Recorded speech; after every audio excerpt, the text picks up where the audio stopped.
lugar donde el día y la noche. There is a place where day and night are enjoyed in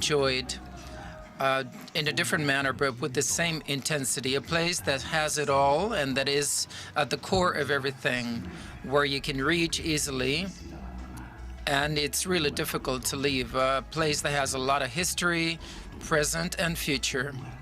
A place that will surprise you, you will fall in love with. A place where you'll enjoy all the pleasures, and alone, either in company or alone, or enjoy Cordoba City.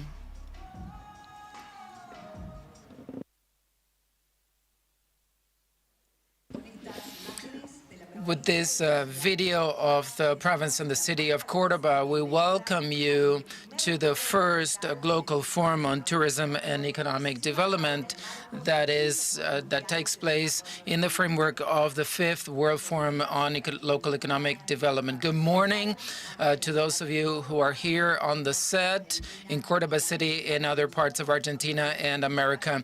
With us today, officials from the municipality and the provincial government. This event is being translated, so you can choose the channel, Spanish or English.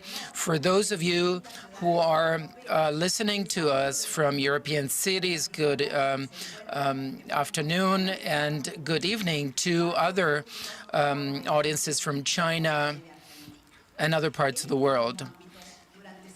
For 5 days, the past 5 days, many forums and speakers took place to optimize local development with considering the challenges that we're facing as a result of COVID-19 crisis. Tourism is considered to be a prominent activity, so this is why we're having a side event. And this is why we're hosting this first GLOCAL Forum, Tourism and Economic Development for the next 2 days. I'd like to introduce Maximiliano Mauvesin, who will be a moderator of most of today's panel and tomorrow's panels. He'll be responsible for clarifying concepts, handling questions, and moderating discussions and debates. He'll be taking us along the different sessions on tourism. Maximiliano is a secretary of FEDESUD, the South American Association of Tourism. He has degrees in social studies and PhD degrees in intersectoral relationships between private and public sectors and in public management from Flexo. He speaks 5 languages, and he was the director of international relations from Washington Institute, and he was a professor at Blas Pascal University in Argentina, and also a guest professor in Masters of Tourist Administration at the Washington University. And he is a counselor and advisor to different entities. He was an executive director of the Chamber of Tourism of Cordoba and also an advisor of the Argentine Chamber of Tourism. He's now the General Secretary of South American Tourism Association. He is the director of different bureaus of tourism in Argentina.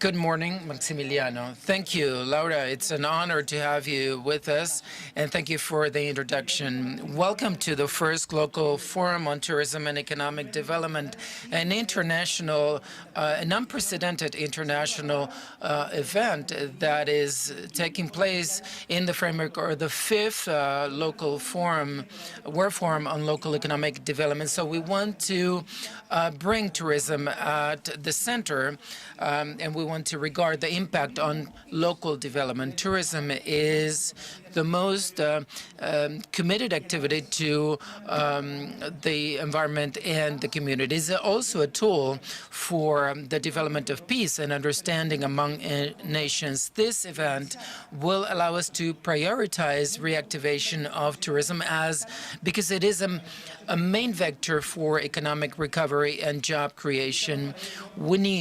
To do this, we need to be together to share experiences, policies, and proposals, to know the latest tools on touristic innovation and the interpretation of new behaviors, both from the travelers and the world citizens, a world that has changed. And today we are facing new paradigms, both regarding habits and touristic behaviors and consumption habits as well.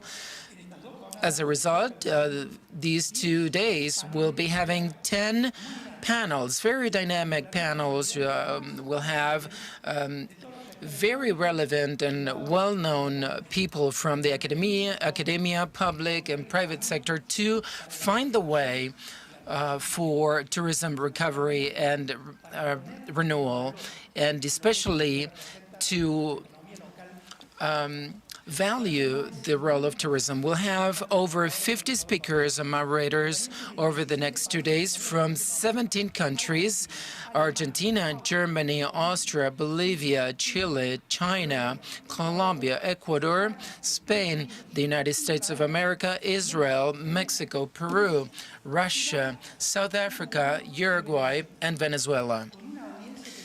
With an audience of over 1,000 participants, where over 20 countries from around the globe are taking part, and thanks to the commitment, collaboration, and the support of 5 organizing institutions that enable this.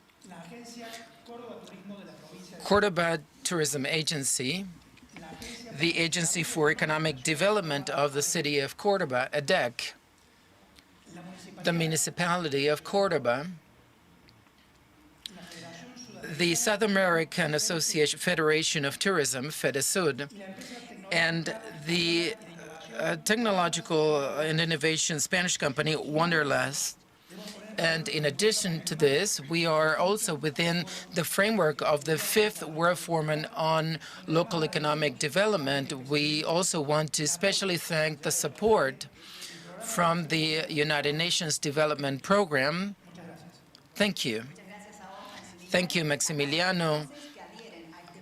Also supporting this first GLOCAL Forum on Tourism and Economic Development, the OAS, the WTO, the WTTC, the International Association of Air Transportation, the Secretary of Tourism from Spain, SCAL International, the City of Moscow, the City of Nazareth, the Spanish Confederation of Agencies, the World Hustling International, Federation of Chilean Tourism Companies, Chamber of Tourism from Peru, the Federation of Ecuadorian Chamber of Tourism, Uruguayan Chamber of Tourism, Secretary of Tourism from Mexico, the Commons Project, private sector from Bolivia, National Federation of Businesses,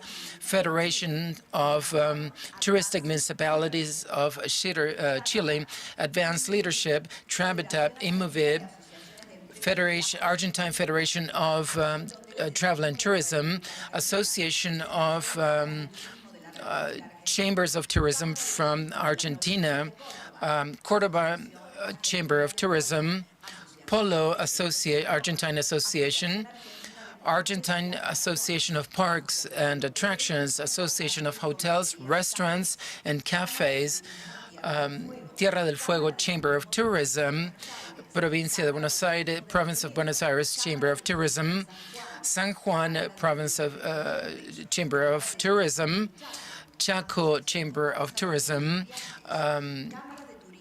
Chamber of Tourism, a Rural Chamber of Tourism from Cordoba,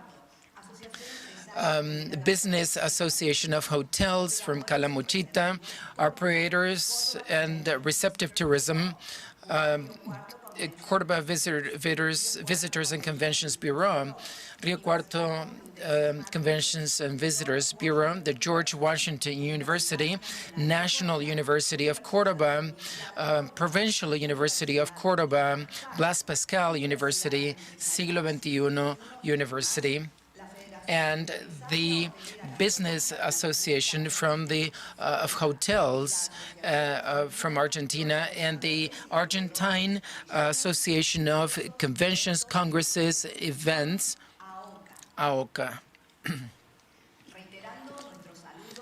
Greetings to the speakers and participants. We now welcome to the open ceremony of this first GLOCAL Forum on Tourism and Economic Development. For the next 2 days, we'll be addressing tourism from Cordoba City in Argentina. First, we'll give the floor to the president of the Cordoba Agency of Tourism, Mr. Esteban Avilés.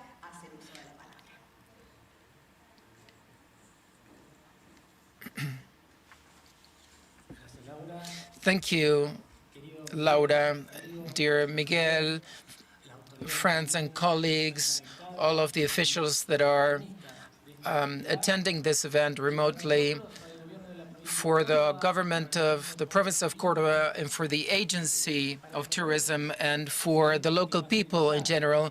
This event will be a turning point, and I'm convinced about that because we know that this is a huge opportunity. It is the opportunity to listen to one another, to share projects, the deep experiences we underwent during pandemics, and when all of us participate, I mean, the public and private sectors, the academia, all of the stakeholders in tourism, national, provincial, and international, after this, will make intelligent decisions. For this, we like organizing these events, and we appreciate the fact that Cordoba was selected to host the first GLOCAL Forum on Tourism and Economic Development.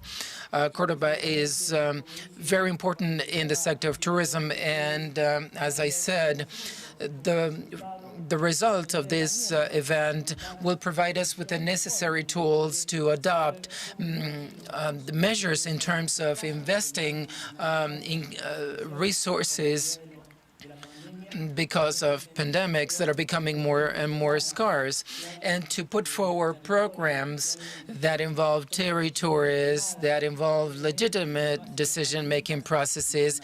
And based on the panelists that are here with us today, they'll be able to share their experiences. So I'm sure this event will be successful. So on behalf of the agency and on behalf of our governor, who is supporting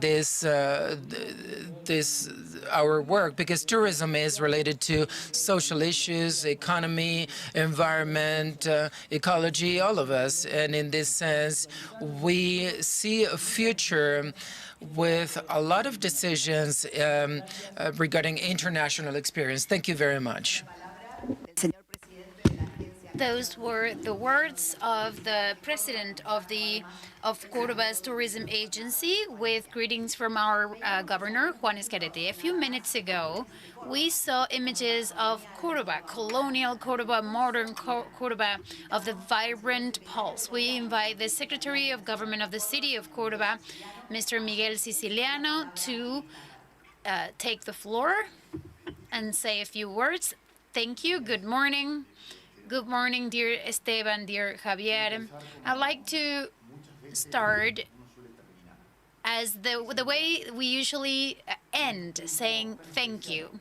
In these very special times for tourism, it is a great effort, like the one all of the organizations that are linked to tourism's have been making, and we need to highlight that. I could tell you, I could give you a very long speech and say that we started as soon as we took office with a touristic project that would put Cordoba in the world spotlight. The pandemic hit and we never gave up.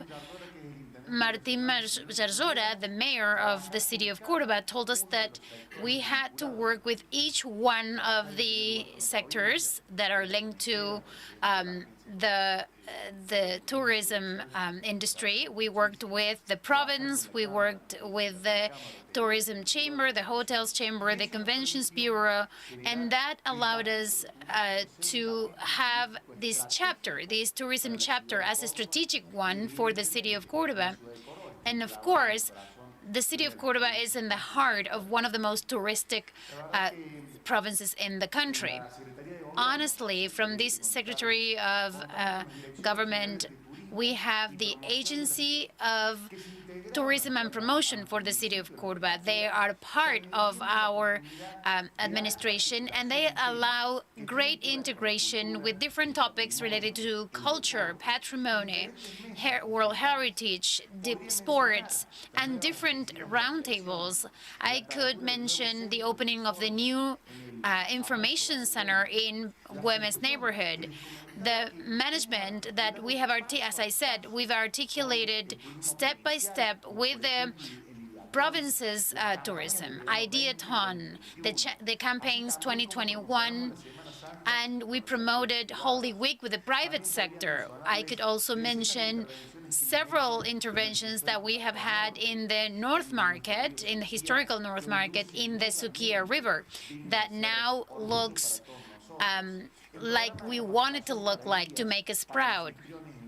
Training sessions and courses for the tour guides, the way we train the city officers. But I want to highlight mostly how the food industry, shows, the entertainment industry have represented opportunities for the sustainable development that tourism brings about. With the 2030 SDGs in the horizon, we are continuously talking to the private sector. I would like to once again congratulate the chambers in such difficult months for the tourism sector. They've allowed the city of Cordoba to work with them and to overcome problems that we are facing every day. We also have a very big challenge ahead. We have to change our attitude. We have to feel proud and willing to celebrate tourism as a great industry without any leaks. And in an orange economy, we can build well-being and progress for its inhabitants. Cordoba has it all. We have history, we have gastronomy, education, sports. For many years, Cordoba was not fully profited, and if we put in the right place the music, the typical music, the market, our historical patrimony, if we take the chance to make use of the geographic space that Cordoba has, and to always have that helping hand from the Governor Schiaretti, from the agency Cordoba Tourism, I'm sure we will be able to make of Cordoba the touristic capital of the country. Our mayor, Martín Jarzora, has always had the same idea about the orange economy represented in the tourism industry. There is no other chance to generate a serious touristic industry that could overcome and achieve goals if we don't do it with the private sector, if we don't do it working together, if we don't do it with a long-term plan. So we are really proud to be the hosts of this 5th World Forum on Economic Development. I want to thank you for being here in this opening ceremony. And once again, I insist, I hope we can always work together, planning into the future to make of this province of Cordoba and of our capital city the capital of Argentine's tourism, and why not of the region. Thank you very much. Those were the words of Secretary of Government of the City of Cordoba, Mr. Miguel Siciliano, who also greeted us on behalf of Mayor Martín Jarzora, Mayor of the City of Cordoba. And So in the past week, we've discussed a lot about local economic development. We talked about now we'll hear from Mr. Javier Basanta Chao, Vice President of the Economic Development Agency for the city of Cordoba, ADEC. Good morning, good afternoon, good evening, depending on where in the world you are. I'd like to thank the representatives of the different administrations of the countries that were mentioned. I want to thank the national administration, the province's administration, and the city administration. And for us, it's an honor to be participating in this important event. ADEC, formed by the city of Cordoba, entrepreneurial chambers, business chambers, universities, and other entities, has 3 organizations that are directly linked to tourism. Those are the Tourism Chamber of the province of Cordoba, the Cordoba Association of Travel Agencies, and Conventions and Visitors Bureau, which shows how important tourism is for all of us. We also work together with the tourism agency of the city of Cordoba that depends on the Secretary of Government led by Mr. Siciliano, and with the sports agency with Esteban Avilés. They're all so engaged in this opening ceremony. The touristic activity is very complex in the relationships among different factors that we have to consider from a systemic outlook, that is a joint set of elements that are related among themselves and that evolve dynamically. Right now, it is evident that we need to have the correct planning so that a territory can have significant value as a touristic place and therefore to constitute itself as a relevant element for local economy. The right optimization of the available resources in the area of tourism, defining an appropriate planning that coordinates all the disciplines around the touristic development, and most of all, the product services strategies can be the difference between having a high competitive product or one that tends to disappear in time. By having a correct economic plan, the touristic activity needs to potentiate the development of all those involved in the territory so that the actions of those sectors contributes to developing the touristic activity and the community in general. Tourism is considered, without a doubt, one of those most dynamic activities. It's a phenomenon that is characteristic and irreversible of these times, especially important for the economic and social development in different territories.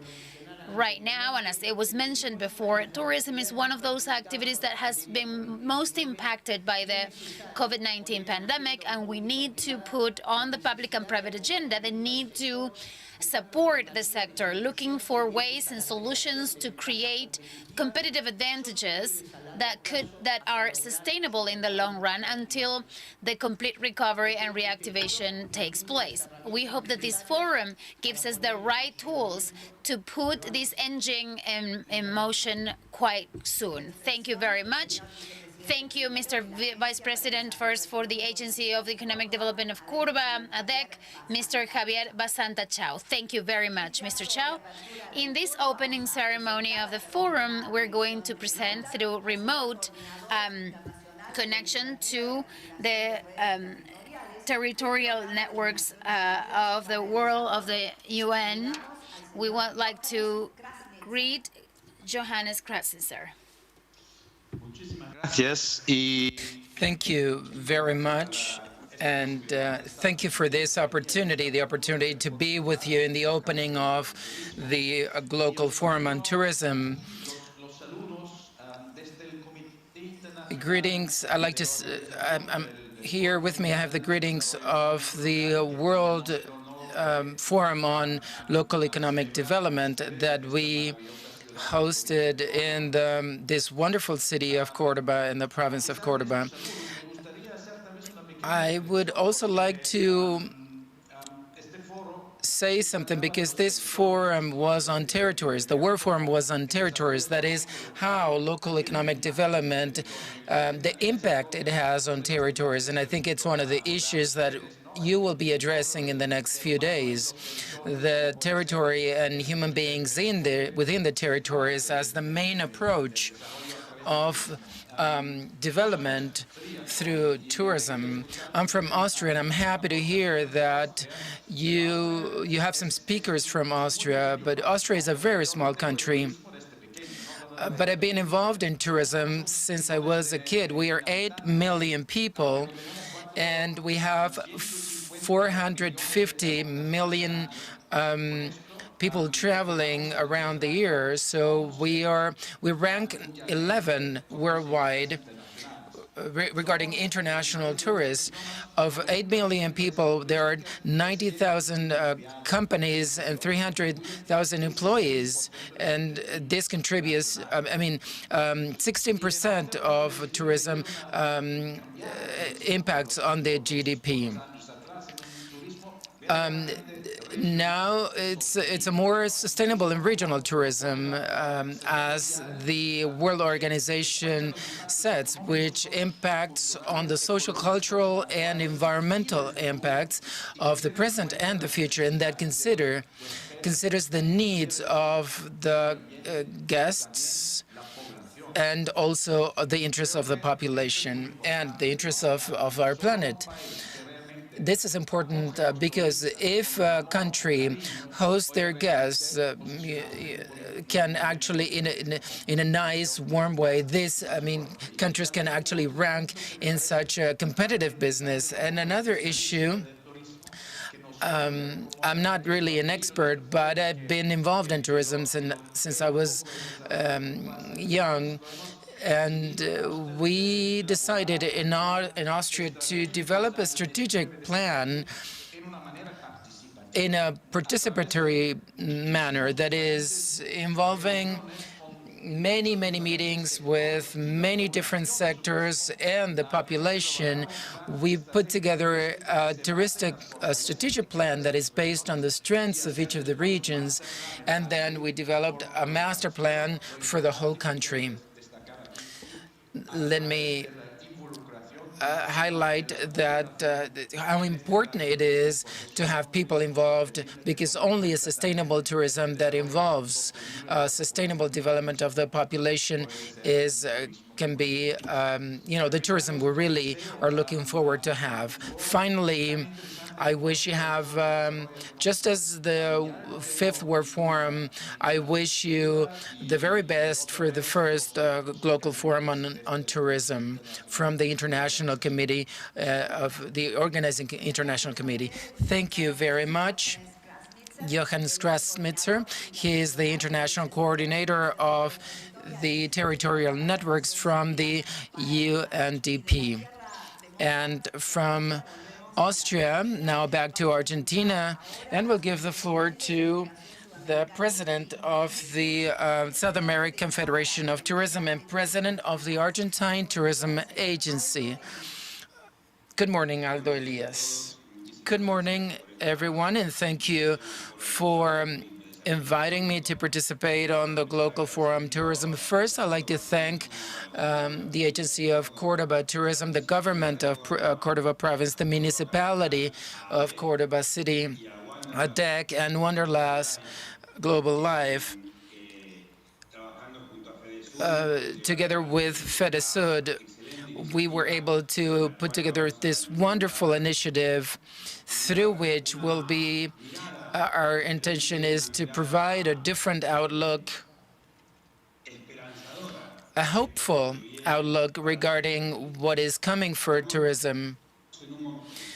As you know, and as Esteban Aviles said, we're going through a turning point in history and in tourism. We don't have many records of how damaging this has been to tourism, and we are also very optimistic of our future. We have understood probably in countries such as Argentina, emerging countries in terms of tourism compared to European countries that have a lot of history regarding tourism, such as Spain, France, Greece, Portugal. We've learned that tourism is really one of the most important economic activities that countries such as ours have. We believe that the possibility tourism provides in terms of job creation, in terms of income, in terms of promotion, of investments to as a way to attract investments to our country. I believe it's one of the main pillars of the economic activities of the countries.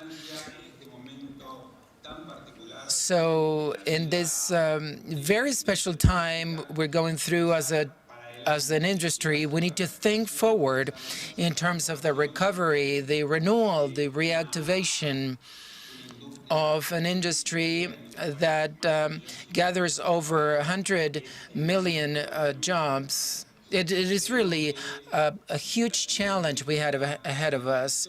We believe that tourism has all the necessary tools and our country has all of the possibilities to quickly recover our pace, the pace we had before the pandemics. Argentina, you know, is one of the destinations that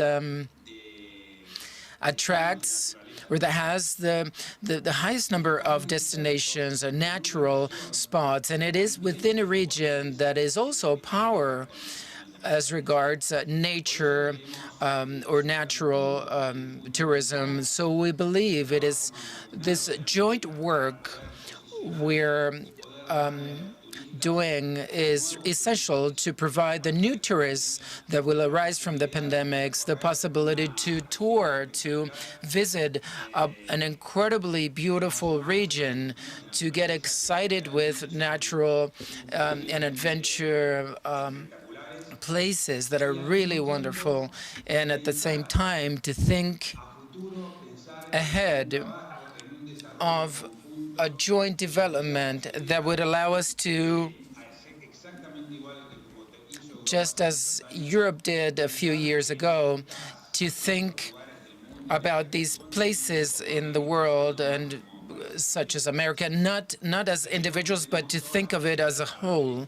We believe we have all the possibilities to do this. We're working very hard with the public sector, and the private sector is responsible for studying and analyzing all of the considerations and interacting with a public sector that can actually provide the tools and position tourism as a state policy in order to achieve, to be able to generate growth and comprehension that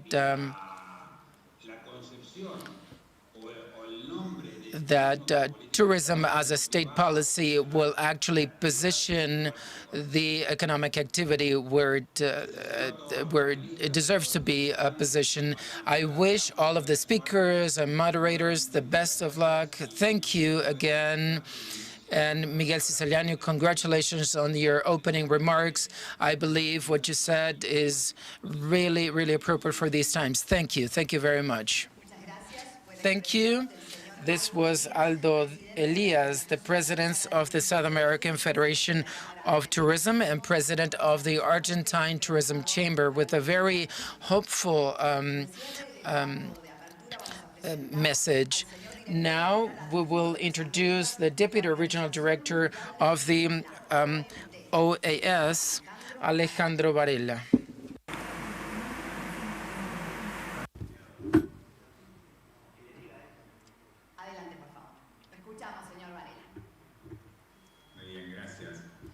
All right, thank you. First off, I'd like to thank everyone who's watching, and I'd like to thank most particularly to those that were in charge of the organization of this forum. Thank you for inviting the OMT the Tourism Organization for inviting us. On behalf of its secretary, I want to wish you all the luck. So I'd like to give you a few pieces of information about the framework. Travel and tourism have suffered losses for about $4 billion in 2020, and the GDP, the representation of the GDP of the sector and its contribution has dropped by 50% in relation with the 2019. So COVID-19 has produced a labor crisis, unprecedented labor crisis, and that has radical consequences in both jobs and touristic companies, and most particularly in SMEs, whether national or local level, which is what's interesting for us most particularly. What we usually did, we believe systematically in the use of faithful data, certain data that will give us a picture of what we have and how we have to move around them. Without specific data, we cannot measure, and without measuring, we cannot be aligned with what's happening. That's why we have an interactive board that I highly recommend that you take a look at. It's on our website.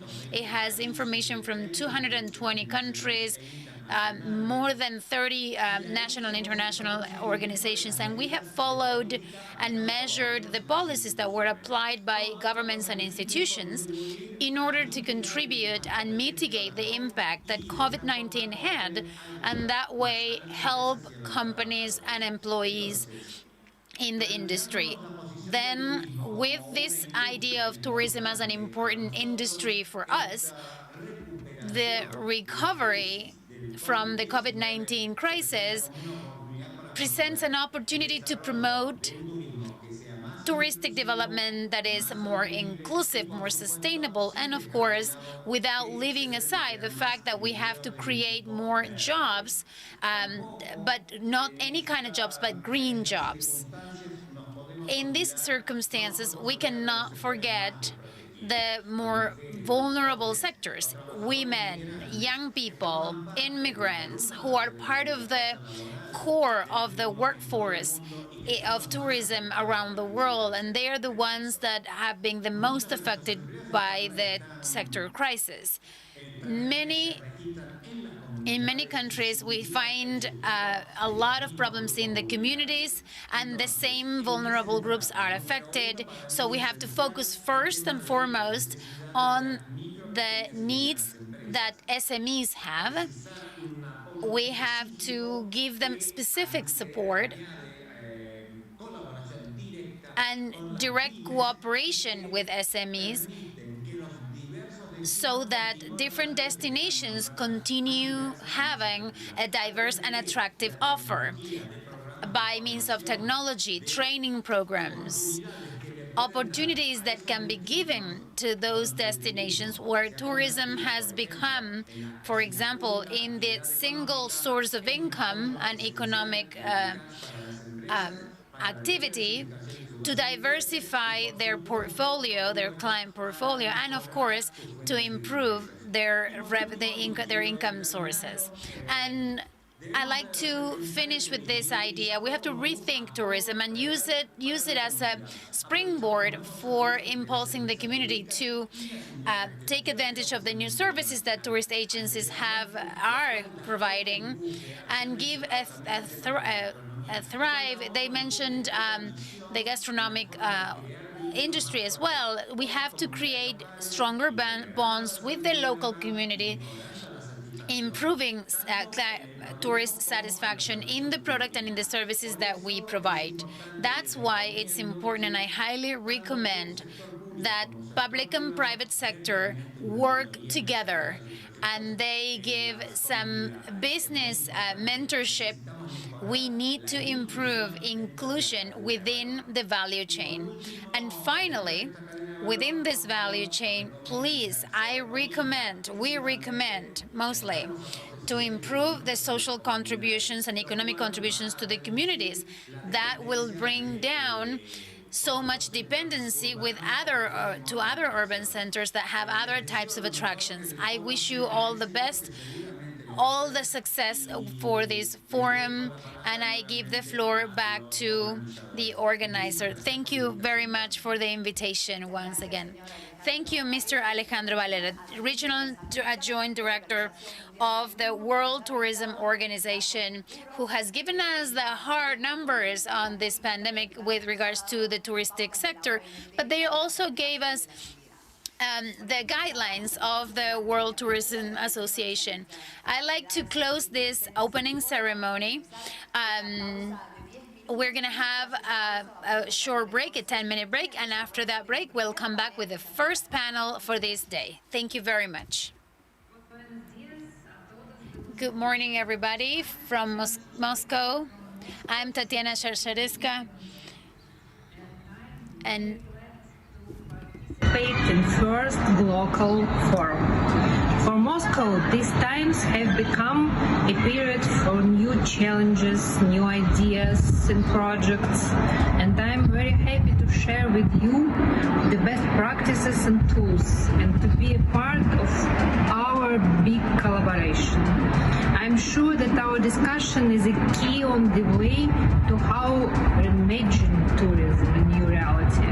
Join us on Tuesday, June 3rd, on a live discussion at First GLOCAL Forum. Podré tirar.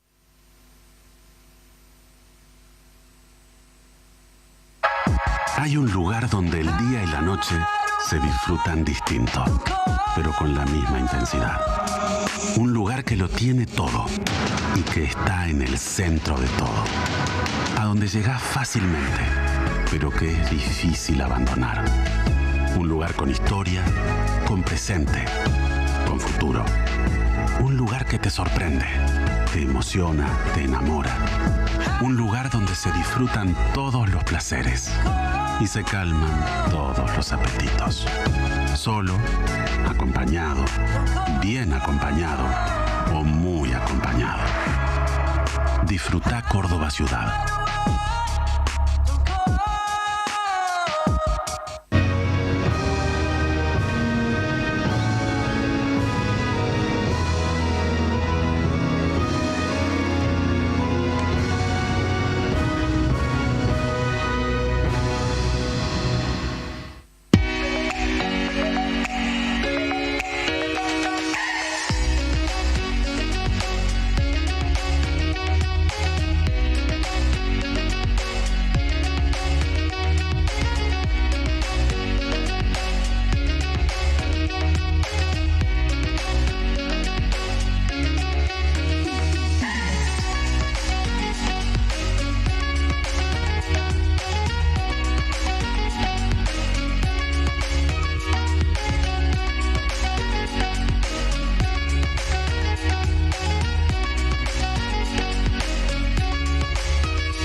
Bien, saludamos a Welcome. I would like to welcome all of the participants. We're going to begin with our first panel in the first Global Forum on Tourism and Economic Development within the framework of the fifth World Forum on Local Economic Development. So we welcome the members, the panelists of the first panel, Tourism as a Driver for the Development of Regional Economies. Alejandro Lastra is the moderator from the Tourism Cordoba Agency. Alejandro Lastra has a degree in tourism and hotellery from Marcelo Montes Pacheco School, Cordoba City, and he holds a degree in tourism. He was a professor in different universities and schools. He was in charge of organizing events, design of products, touristic products, tourist planning, and is now in charge of business administrations, touristic business administrations department in a local university. He was also involved in different travel agencies, and in 1991, after having different positions in the local government, later he became the director of marketing and touristic products. For some time, he moved to Buenos Aires. For 4 years, he lived in Buenos Aires. He was the Secretary of Tourism of the national government between 2017 and 2015, 2017. And then he comes back to Cordoba City to take over the position as the director of Cordoba, the Agency of Cordoba Tourism. Thank you, Laura, and thank you for the introduction. Good morning, everyone. I cannot be on the set with you. I'd like to thank, first of all, I would like to thank the organizers for this invitation to moderate the panel, and also congratulate the institutions on the organization of this global forum from Cordoba to the world. Congratulations, Maximiliano, on your personal commitment to make this event possible. This is a wonderful panel I'll be moderating, so then we'll be able to exchange experiences, as it was said in the opening ceremony, will allow us to make smarter decisions for the future. Back to the floor, Maximiliano, so we can start with this panel, and then we'll start sharing our experiences. Thank you, Alejandro, and thank you for this introduction. We are also very thankful for your contribution and support. This is an incredible panel to start with the Global Forum within the Fifth World Forum. With us today, 4 international speakers and local speakers in the field of tourism, tourism as a development driver in regional economy.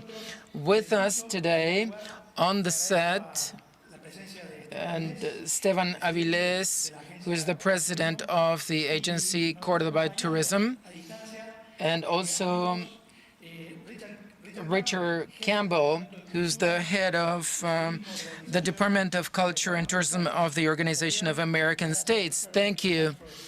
Here with us, Maribel Rodriguez, who's the CEO in the World Travel and Tourism Council. Maribel, thank you very much. It's an honor to have you here. And from Spain, and representing Fernando Valdés, the Secretary of Tourism of Spain, that unfortunately, due to personal reasons, cannot join us, Ana Muñoz Llabres, Under Secretary of Development and Sustainability in the field of tourism. These are central issues for the forum. So we'll give the floor to Richard Campbell from Washington, D.C., the OAS office, who will begin with the panel. Está muteado, Richard. You're on mute. Richard, you are on mute. Los desafíos que nos presenta esta normalidad. No, it's okay. I'm good now. Yes, good morning. First of all, let me say thank you very much for the kind invitation for the OAS to participate in this first GLOCAL Forum on Tourism and Economic Development. And for me personally, to be part of this distinguished panel. The issue of tourism and its role in development is central to the mission of the Culture and Tourism section at the OAS that I have the honor of representing, and indeed that of the organization's Executive Secretariat for Integral Development. The Americas and its subregions, which is no secret, contain an array of tourism destinations ranging from mature to emerging, and all of which I think recognize the economic impact that the sector can have, as well as the powerful role that sustainable tourism can play in development in general.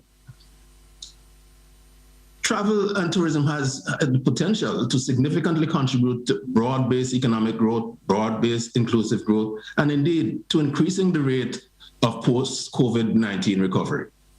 In addition, I think tourism can contribute to poverty reduction through its broad range of employment and livelihood opportunities. Tourism provides significant employment opportunities for workers who may otherwise be outside of the formal labor market.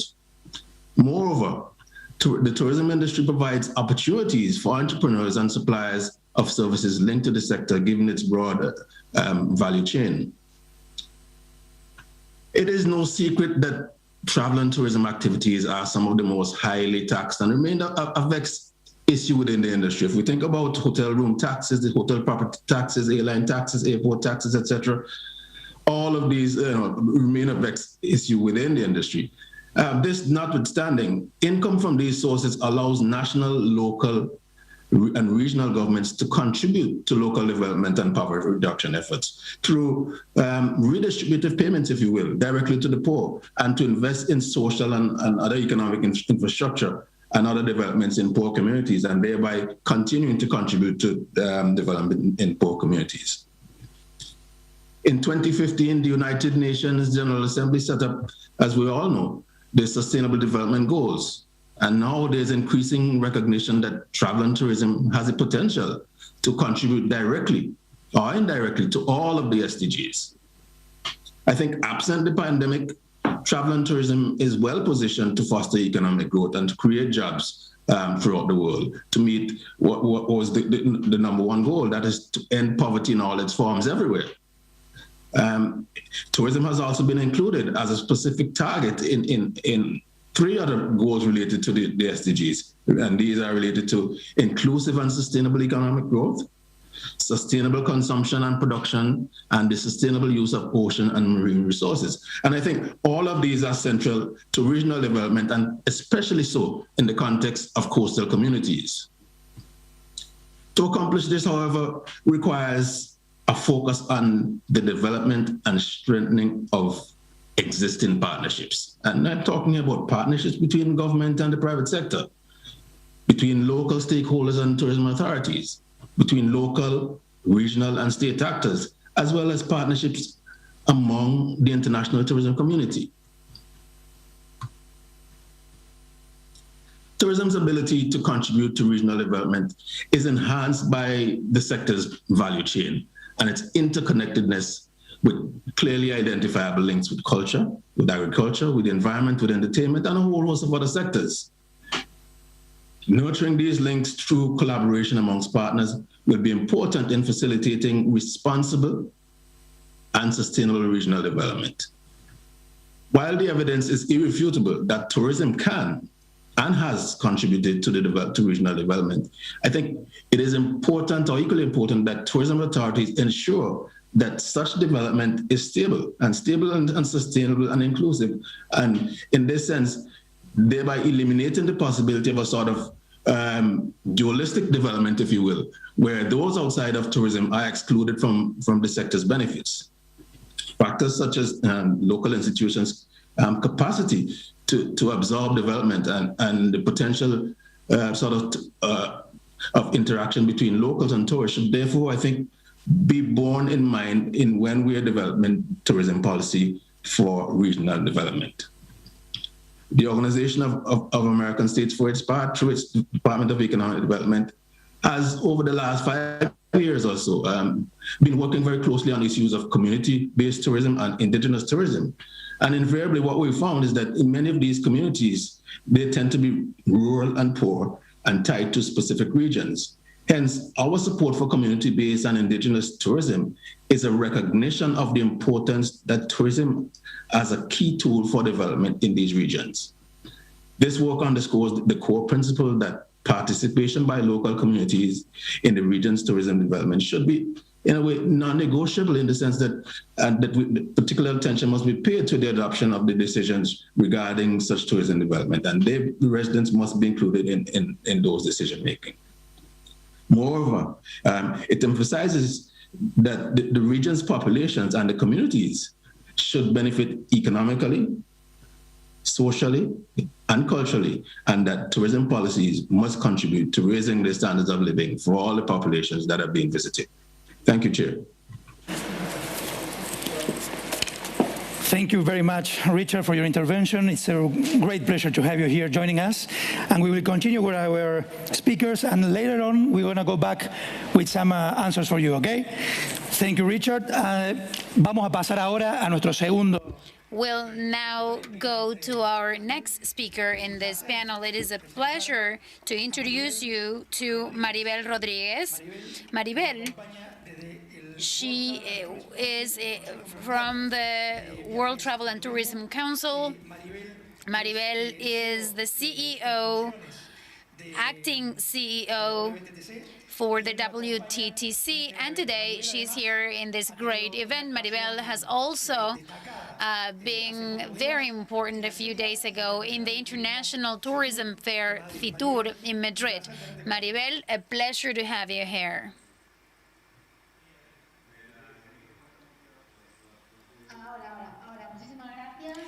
Great, thank you very much. Maxi, thank you for having me. It's a pleasure to be here at this important event, and I know that we have very limited time, but I'd like to tell you who we are very, very quickly. So I'd like to share this slide. These are the members of the WTTC, the legal advisors and the presidents of the most relevant companies around the world and the private sector around the world, from all geographies, all industries. What we do is to be the voice of the private sector, to interact with the administrations and the governments to develop the future of our touristic industry. Next slide, you can see the economic impact that tourism has at global level is very important. Before the pandemic, 1 of every 10 jobs in the whole planet are related to travel and tourism. Unfortunately, after COVID, that went down incredibly. So just to give you an example, we are 5.5% of the touristic GDP compared to the previous year. And that is translated into the loss of 62 million jobs lost. That has had a huge social impact. Next slide. We see how important tourism was. And now we remember that it existed. We remember how impactful it is. We see that it's not there, but it's not an easy task. It's an important job that the public and private sector need to do every day to move so many people around the globe. Tourism is not just impacting the economy, as we saw in the previous slide, but also in terms of impact, it is key. It enriches communities much more than any other industry. For every direct investment, for every job, direct job creates 2 more jobs. indirectly. So we are also in charge of other industries. There are so many other industries, not only the social impact, and the other industries are impacted, like agriculture, construction, and the SMEs. So we are great drivers for the economic development. So tourism is key.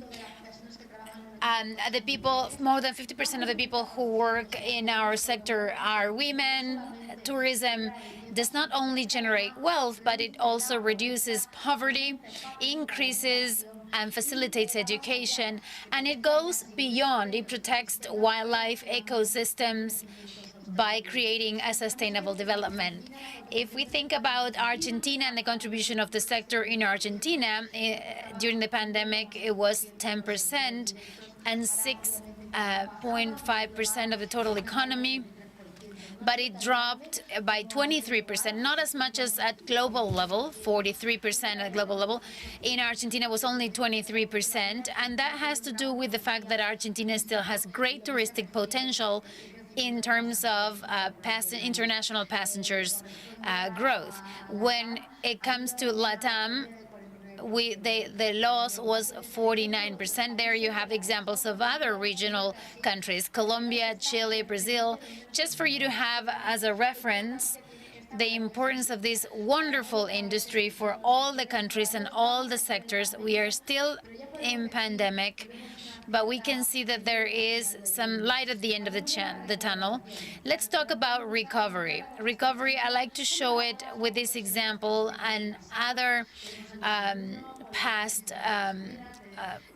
events. We had the Twin Towers, that it took a long time to the public and private sectors. It took a long time to go back to growth. In 2009, there was a very important meeting where private and public sector made peace, and they said that the recovery was possible. So we aligned public and private sector over the last months. So this, in the long run, it will continue to increase. It will be a W. And in that sense, we are actively working from the WTTC since the beginning of the pandemic, trying to align.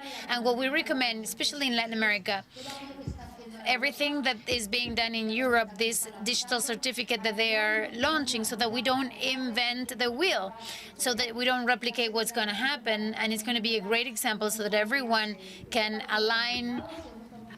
Everything has been so complicated, to align so many countries, so many regions. However, thanks to the intervention of countries such as Spain, that has led this change, and the intervention of tourism and foreign relations and the connection with the OECD in Europe is going to be very important, especially now in the summertime that is coming. So we have to combine the use of vaccine. We have to combine vaccines. Vaccines are key in order to speed up mobility, international mobility. We don't believe in lockdowns. Lockdowns don't make any sense. Locking down borders makes no sense. So the health path and the protocols, of course, need to be respected and implemented, and we might have to extend them beyond the herd inocuity. So this is a sustainability and agenda for Latin America. It's a little different. The nomenclature is a little different. Sustainable tourism needs to be in the agenda. We need to learn from the mistakes that we made. Consumers are going to be more responsible. We have examples that nature tourism has contributed more than 344 billion in the global economy in 2018. And 58% of consumers think more about the environment now than before COVID. Together with the use of protocol of hygiene and safety, and to learn to coexist with the virus. That's going to be very important to have an appropriate future for tourism. As you know, we are a sector that creates jobs. We are inclusive, diverse. We employ beyond that stipulated in the sector. For us, it's 54% women, for instance, and as it was proven, it gives well-being and social well-being. So we invite everybody to align ourselves, public and private sector, in view of the fact that we need to get this recovery, post-pandemic recovery. Thank you for inviting me, and I'm here for answering any questions. Thank you, Maribel Rodriguez, Senior CEO, Acting CEO of WTTC. It's a pleasure to have you here with us. Please don't go away. We're going to come back to you with some questions and with Alejandro Lastra. I'm going to give the floor now to Esteban Avilés, President of the Cordoba Tourism Agency, and he was also Councilor Mayor of the city of Villa Carlos Paz, a reference city at touristic level in Argentina. It's a pleasure to have you here. The floor is yours. Thank you. And for us in Cordoba, I think we should explain how we make decisions.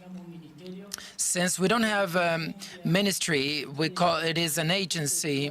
The private and public sectors share the work on a daily basis. So we understand that project development and devising sustainable policies must have the private sector at the center. That's why our agency, after many years, has been able to promote our beautiful landscapes, our geographical position, location, because we are at the center of the country. This is also an advantage compared to other states or other provinces. We've also been able to come up with partnerships, also our traditions, our festivals, and the climate. We have tourism the whole year round. In addition to all of this, we work, we respect each other, and these policies are triggers because they help, they contribute to everything we have. And Cordoba is now the most important province in terms of domestic tourism, and that's why our future challenge, which has to do with what happened last year, very complicated year with a lot of economic uncertainty. And we understood we needed to go deeper into participatory activities and partnerships because this is cross-sectional, because this is not only economic issues. I was just listening to Aldo Elias, who's the president of the Argentine Chamber of Tourism. His perspectives, that is, we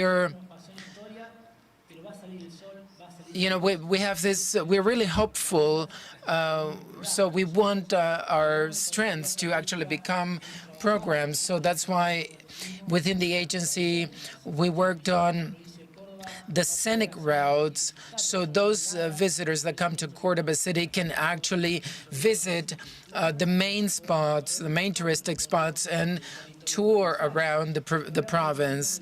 When we speak about the Brocheros Road, this is the first saint of our country. So we are really driving religious tourism. We've opened the first religious thematic park in the city of Brochero. And also the interdisciplinary work with Juan Escoto from the government of the province of Cordoba. With them, we've invested heavily in the tourism industry to boost our touristic attractions. We understand that tourism has to do with our nature, but to we need to work with also to provide the appropriate tool services.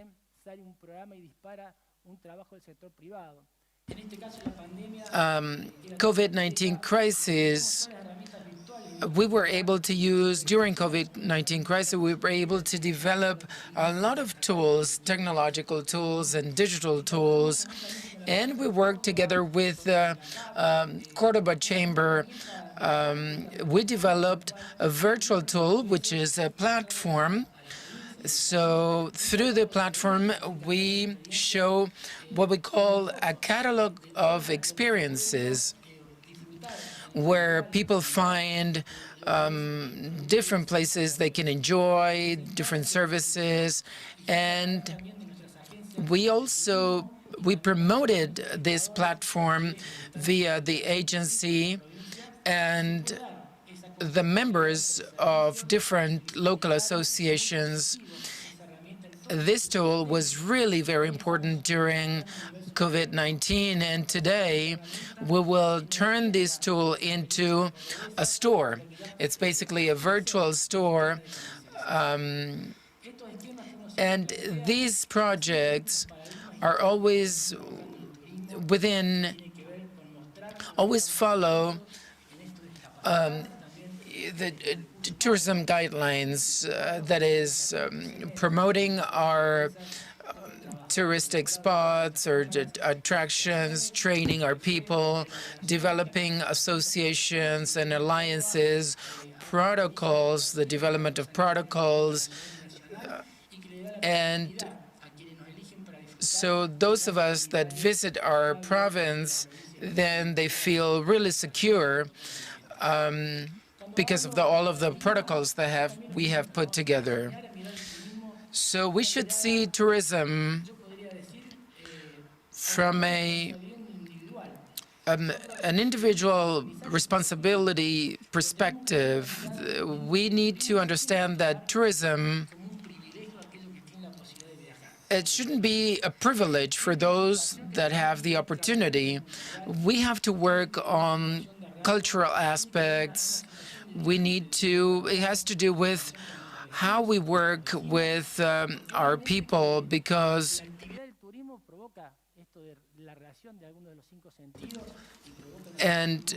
tourism is really positive and really contributes to human relations.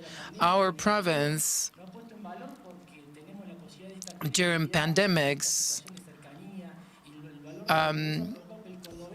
so the local people have discovered places during pandemics that was not aware they existed before, and other people that just stayed at home, and they had the opportunity to enjoy our city and our province in a different way. Tourism cannot be a privilege. It has to be a right. We need to make it more accessible, more visible, and so that anybody can have the opportunity to visit different places. This will have an impact on the different aspects of everyday life. Muchísimas gracias. Thank you, Esteban Avilés.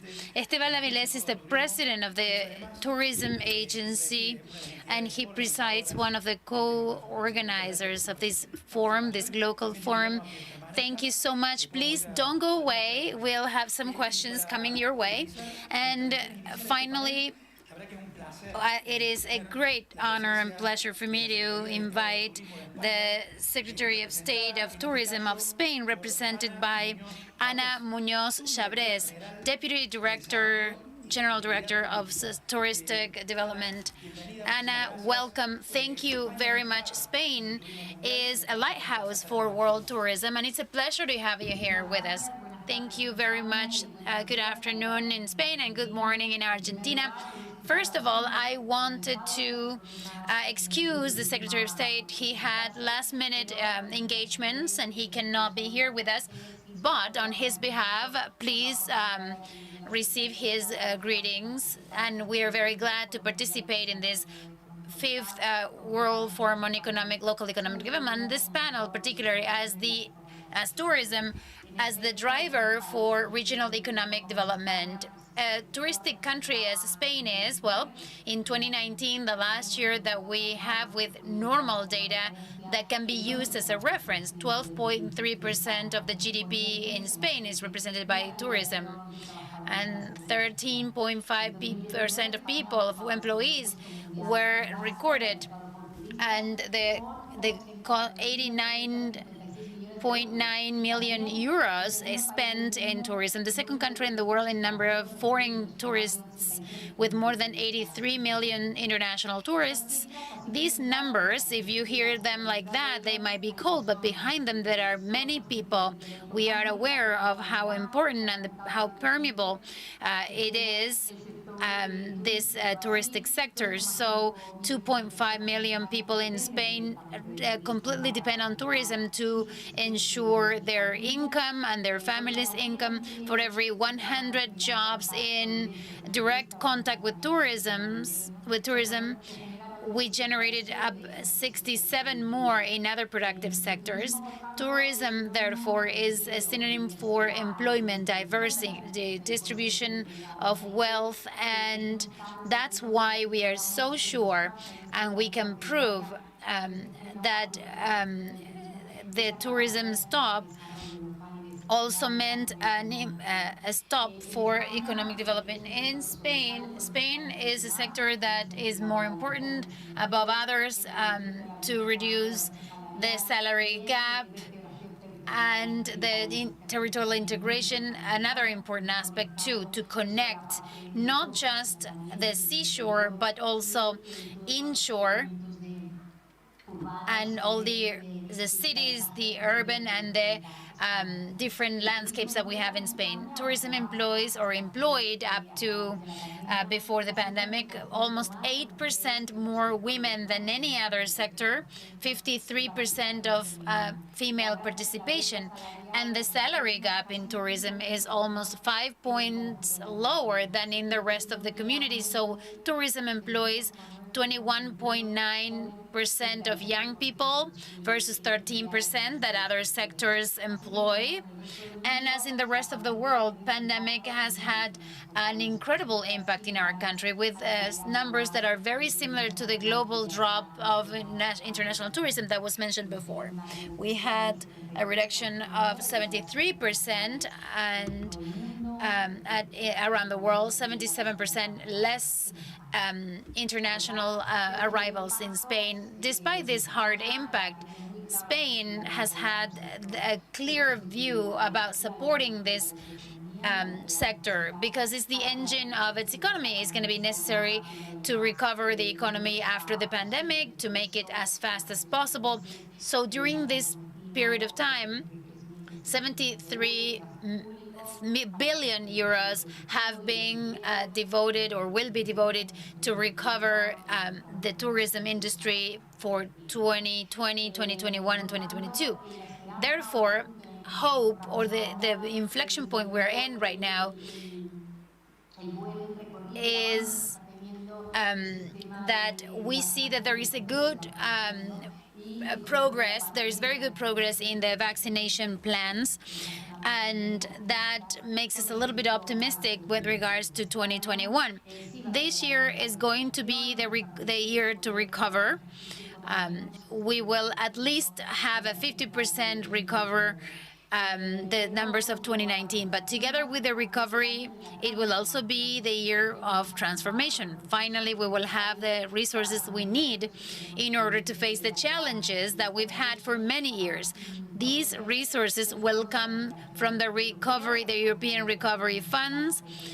In the case of Spain, we will get 72 billion euros directly, and 1.4 billion will go directly from those, will go directly to make our touristic model more competitive. We've had many years following the 2030 agenda with very specific SDGs for the touristic model, but this investment, this injection of income from the emergency European funds is going to speed up that transformation process. Therefore, the plan is to put together a plan like the one that Spain is planning to put together to the same that what the World Economic Forum has been sustaining and approving, and to improve quality of life. Connectivity also is something important. The potential of tourism, receiving tourists, but with a quality sector that generates quality employment and the conditions in Spain so that it is sustainable for many more years and more competitive for many years to come. Thank you very much. Ana Muñoz Chabres from the Secretary of State in Spain. It's a pleasure to have you here. Please stay tuned so that you can answer a few questions. We have a very limited time, but we are right on time. I'd like to highlight a few things. Richard Campbell said that tourism is a cultural fact. Maribel Rodriguez, she excellently explained how now that there is no tourism, we notice how it impacts our economies. Anna said at the end and described perfectly well everything that represents in the economic development of our countries the touristic activity. And the president of our tourism agency, I think you clearly highlight the value of tourism and the public-private sector activity. So I'm going to ask Alejandro Lastra, our moderator.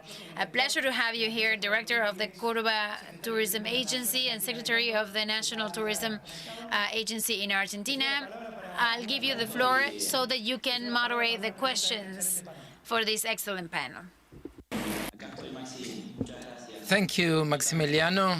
I also jotted down some of the ideas. I would have loved to listen to you all for 30 minutes, but considering time restrictions, I just picked up the main ideas as you did, Maxi. And you, Richard, talked a lot about culture. And when we talk about recovery processes, we always associate post-pandemics or coexisting with pandemics. This is associated with nature tourism in the first place. Richard is an expert besides being the head of the Department of Culture and Tourism. So the first question I have for Richard is the value of culture and cultural expressions within tourism, and also as a recovery strategy of this activity that tourism that creates so many job opportunities. That is the first question. Microphone, Richard. Your mic is on mute. Your microphone is on mute. Am I? Yes. Can you hear me now? We hear you. Yes. Okay. Brilliant. And thank you again, Alejandro, for that question and for, yes, indeed, for highlighting the role of culture. Indeed, the growing niches of culture and heritage tourism, I mean, as we have seen, are promising areas for investment and growth, as they help destinations to sort of, in a way, distinguish themselves in a crowded marketplace, while at the same time, I think, providing opportunities for local entrepreneurs to meet and present authentic cultural products and thereby contribute to local development. I think the growing sort of demand from a segment of visitors who wish to have a different experience and to be part of the culture of their travel destinations, I think, has led to the development of tourism products which feature the cultural expressions of these destinations. And here, for example, I'm talking about, for example, the growth of music festivals and carnivals such as the Trinidad Carnival or the Rio Carnival, which highlight important elements of a destination's cultural expression. And these have been key to developing destinations or expanding the tourism product. And here I'm not just talking from an academic point of view, in the context of the carnivals. And I mean, I've been a masquerader for 20 years, over 20 years at the Trinidad and Tobago Carnival. And I have seen the growth and the contribution of how Carnival has contributed to the expanding, the increase of visitor arrivals to Trinidad in the context of just growing growing Trinidad Carnival as a product, as a tourism product itself. So in a sense, what I'm saying here is that these products, these cultural expressions are and can be a significant sort of impetus to expanding the tourism experience and widening the tourism product that will be available to a destination. I think there are probably two important questions that will probably still need to be answered in the context of this. And these are, how much should we, how much should this be allowed to develop organically, and how much direct intervention would be necessary to sort of develop these cultural products. And in the context of this, it would be important for this to be successful. These two sectors, the culture and tourism sectors, which have not always had the greatest sort of working experience, these two sectors will need to learn and find a better way of working together, to collaborate better, to develop these cultural expressions and use them as products as part of the wider tourism product. Thank you, Chair.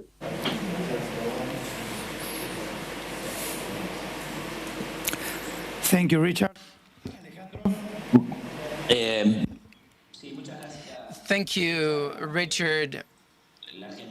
Argentina and the province of Cordoba specifically,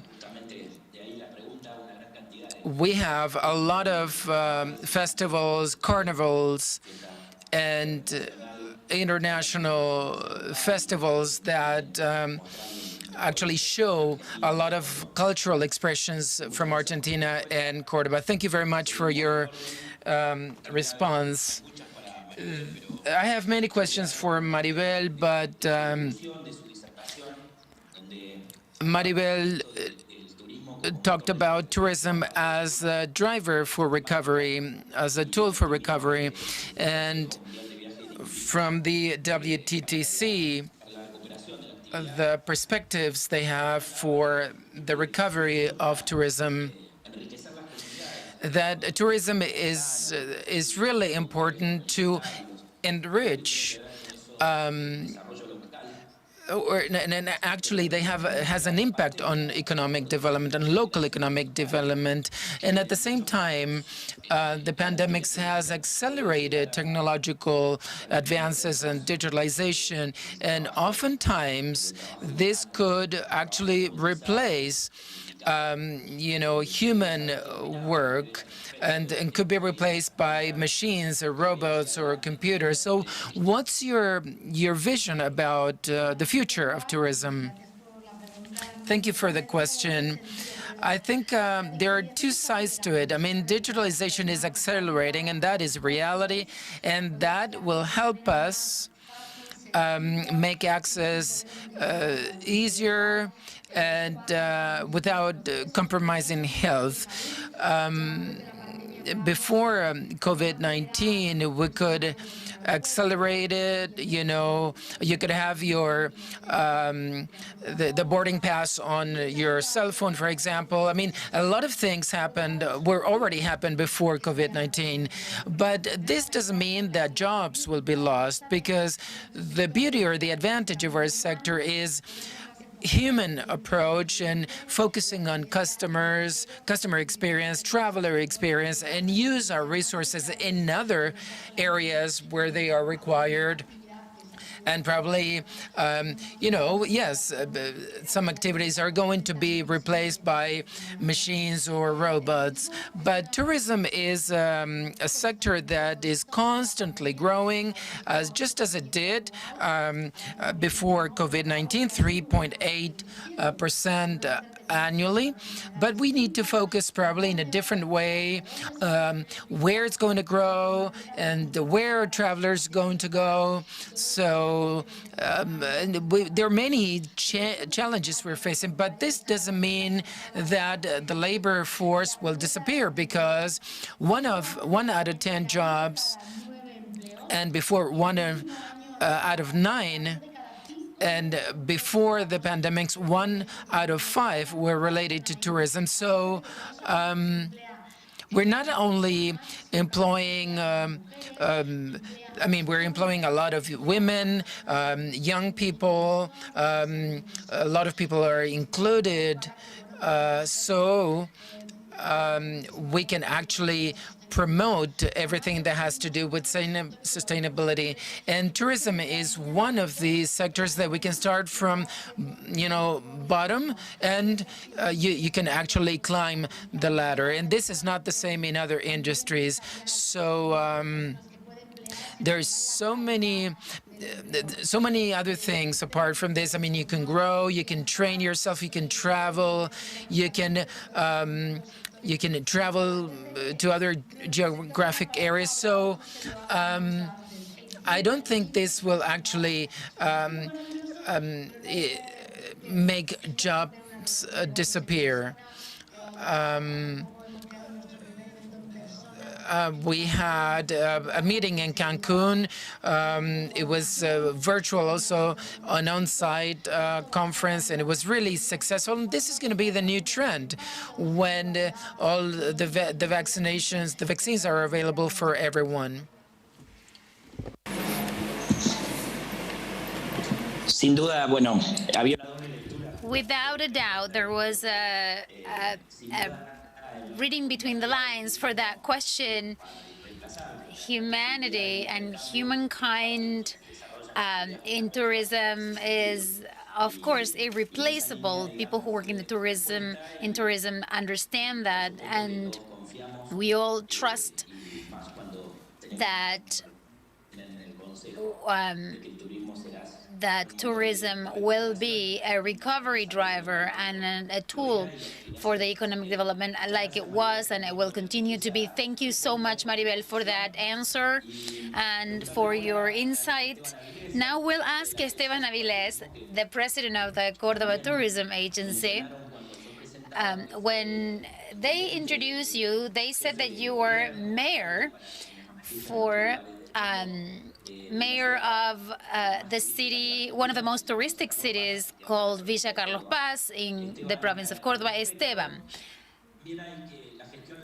The local administration sometimes presents challenges. Among those challenges, we understand that sustainability is a factor, the management of cities as touristic destination in these private-public alliances.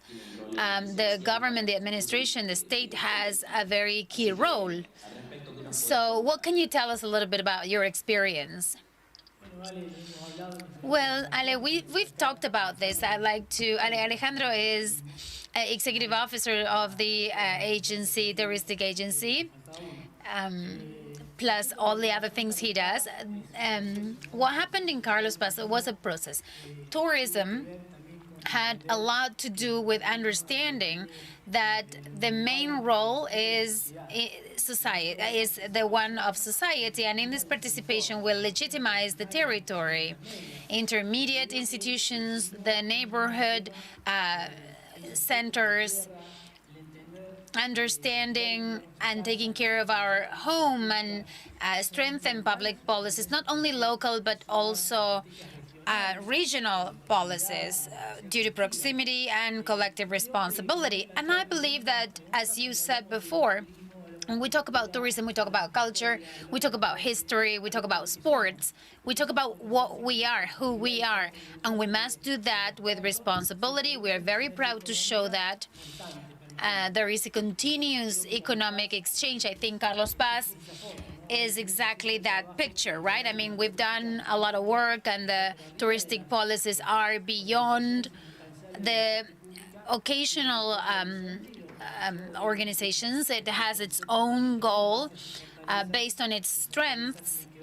Its strengths have to do with the landscape, it has to do with the history, and it has to do with continuous investments in these touristic iconic places. The same thing happens in the international context. And following up with what my introduction was, I think and I believe that sometimes we have to go deeper into things, the aspects such as well, enjoying and going on tours, we really associate it with vacations. We think about summertime or wintertime, but weekends. And we feel like we are on vacations at home. Most people who travel, sometimes they feel like they have to make the decision that their parents made. They come here to get cultural training in a way. So we have to make enjoyment out of things that are near shore. So this idea of getting to know that because of the pandemic, we get to know the places that are around us, nearby. We have to start having a cultural process of enjoying the near shore. So we need to understand that tourism is not a privilege of a few, but it's everybody's needs.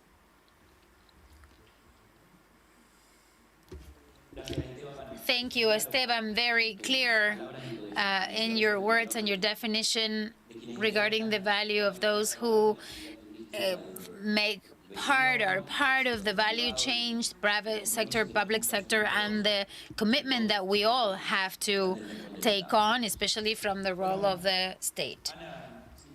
Ana, without a doubt, Spain is a huge referent in this part of the South American territory and perhaps around the world with regards to the touristic policies, global numbers. You mentioned some of them, the value that the activity had in the GDP in Spain, but most of all in the world context as job creation driver, aligned with the SDGs, employment for women.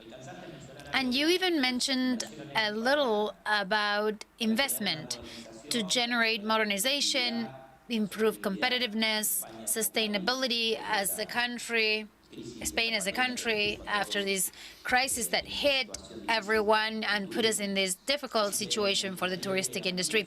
I'd like you to speak a little farther and tell us a little bit more about some of those specific measures that you will take in order to start recovering on this path of recovery. Thank you very much. The idea is, now that we have this specific plan to support the touristic agency, we have three types of works. First, to promote more sustainable tourism and more balanced and distributed around the country and throughout the year.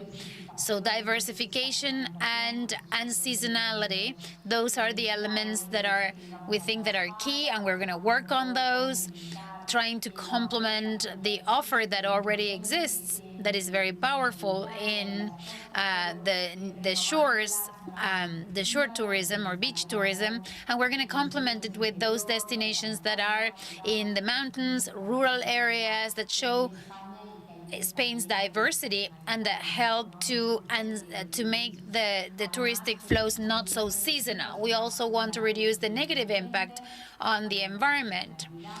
We bet on sustainability, energetic efficiency, and circular economy.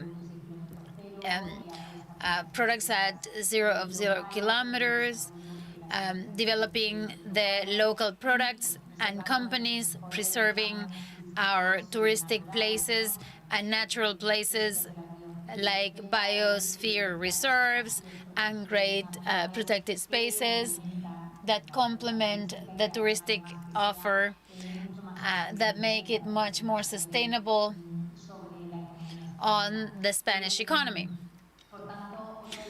Another important element, and we've seen that perhaps in the urban tourism, we have to go deeper in this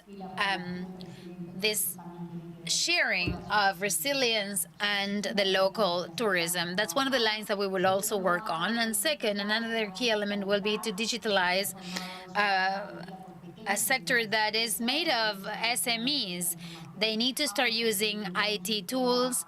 They are not using them fully, but it's a key aspect to make decisions, to be more competitive, to cut costs, and to have data mostly that allow us to anticipate some decisions. And the digitalization element is going to be very important. We're going to invest quite a lot there.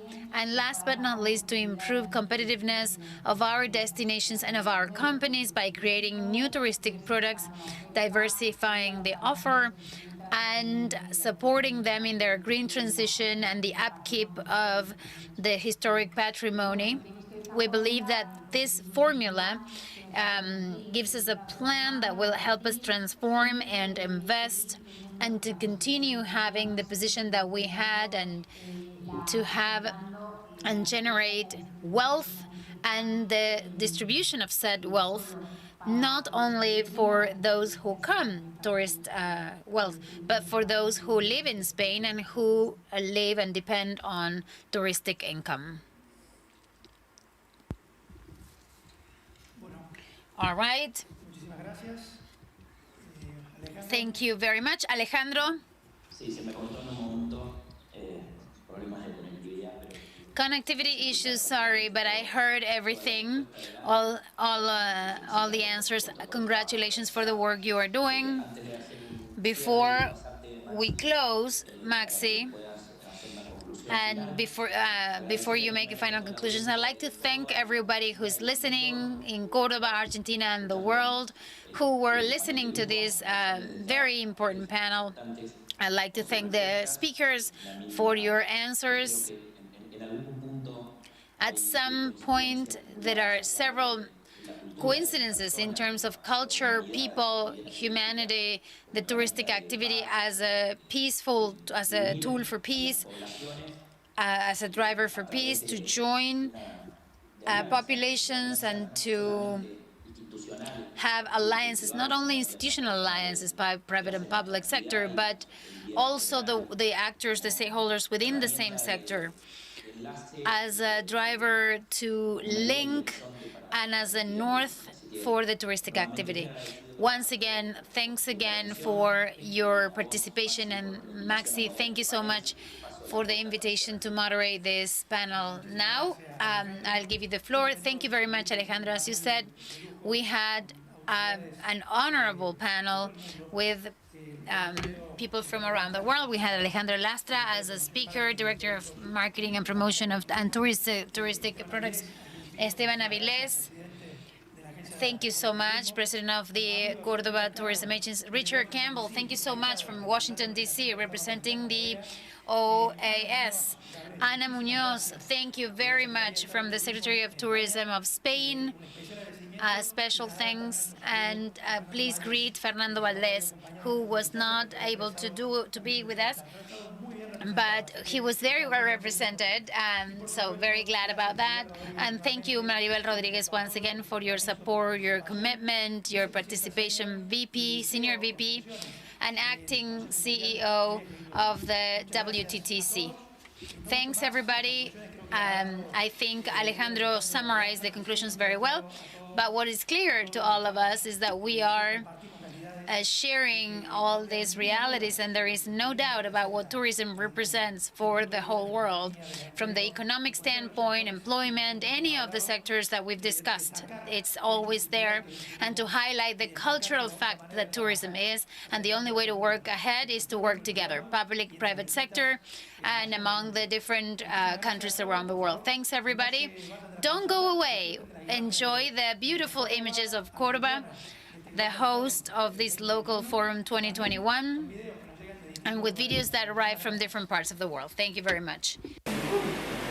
Hola a todos, mi nombre es Álvaro Garnica, CEO de Wanderlust Global Life, coorganizadores del primer foro local de turismo y desarrollo económico. Es para nosotros un orgullo participar en y ser parte de este gran evento que se celebra el principio de junio en Córdoba, Argentina. Wanderlust Global Life se ha basado y basa su actividad en el desarrollo de herramientas y tecnología.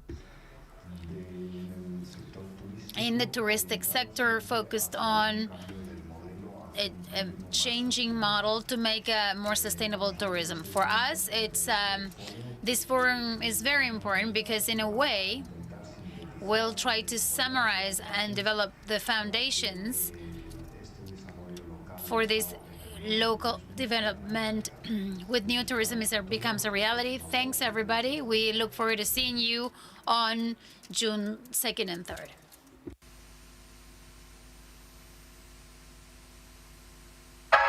Hay un lugar donde el día y la noche se disfrutan distinto, pero con la misma intensidad. Un lugar que lo tiene todo y que está en el centro de todo. A donde llegas fácilmente, pero que es difícil abandonar. Un lugar con historia, con presente, con futuro. Un lugar que te sorprende, te emociona, te enamora. Un lugar donde se disfrutan todos los placeres y se calman todos los apetitos. Solo, acompañado, bien acompañado o muy acompañado. Disfruta Córdoba ciudad.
Bien, saludamos a todos los participantes.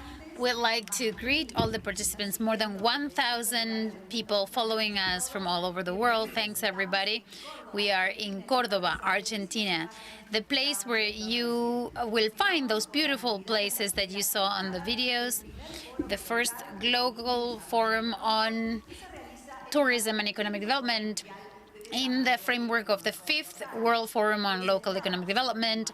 Now we'd like to introduce the following roundtable.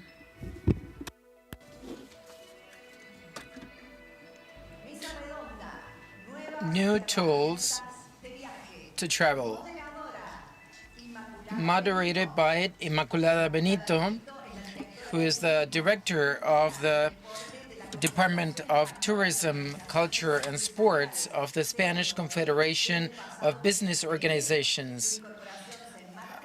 Since January, she joined the department, and she's been participating in all of the forums organized by the organization.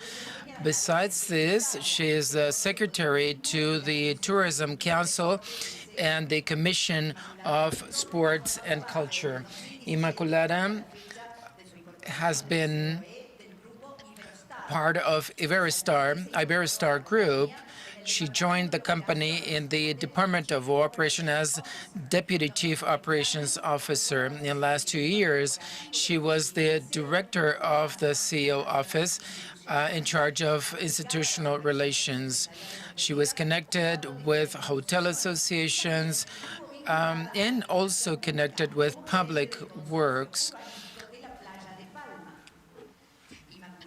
Inmaculada has a degree in from the University of Navarra and also the Pontificia University of Camilia, and also a postgraduate degree that was delivered by ESADE and also by the UVE, and she has a master's in hospitality management, and she is a graduate in tourism by the University of Islas Baleares. Inmaculada, welcome, and thank you for joining this panel. I'd like to introduce the panelists. Good afternoon, and thank you, Laura, for this introduction. I believe it is an honor for us to have all of the panel members in this roundtable to discuss the tools that would allow traveling in the future and that would allow decision-making processes, tools that will transcend the pandemics and will be with us because they will be synonyms of security and that would allow us to coexist with similar health issues. Let me introduce first Boris Padilla. Boris, good afternoon, and thank you for joining us. Boris is the Aviation's Solution Manager and Business Intelligence of IATA, representing many airline companies and supporting aeronautic activities, aviation activities, and supports the policy making in aviation. Boris is going to discuss everything that has to do with IATA Travel Pack that some companies are already using, so that will sort of, you will discuss the before and after the initiative. And then Paul Mayer. Paul is the CEO of the Commons Project. He is the co-founder and executive director of the Commons Project, a nonprofit trust that is supported by Rockefeller to unleash the potential of technology and data for common well-being. And he left the White House after President Bill Clinton office, and then he became the first director of operations of Endeavor, a nonprofit organization supporting entrepreneurs from around the globe. So I could continue reading his background, but what they have to share is so important. And Peter Lowe will not be able to join us today. He's traveling. He had some, but he sent us a video. Then we're going to play the video so we can listen to his ideas and everything he has to say about Immuniv. So, Boris, the floor is yours. Thank you very much. Thank you, Immaculada, and thank you for this invitation so we can share the tools that are demanded by the industry to try to mitigate COVID-19 and reopen the markets. I would like to share my screen so you can have access to my presentation so you know what Travel Pass is about. Travel Pass is a tool that is open, an open tool so that all airliners and institutions around the globe can consume or use their features. And let me just highlight a few things. I mean, the pillars of Travel Pass, basically in the aviation industry, have been for 60 years providing services to airliners worldwide with visa validations and health protocols. We do this by Timatic, and so the validation of health protocols against a database that we have in IATA, and as it validates the protocols, then the customers and airliners and governments can then, the kind of solutions that are provided are more secure. For example, in terms of vaccines, and we also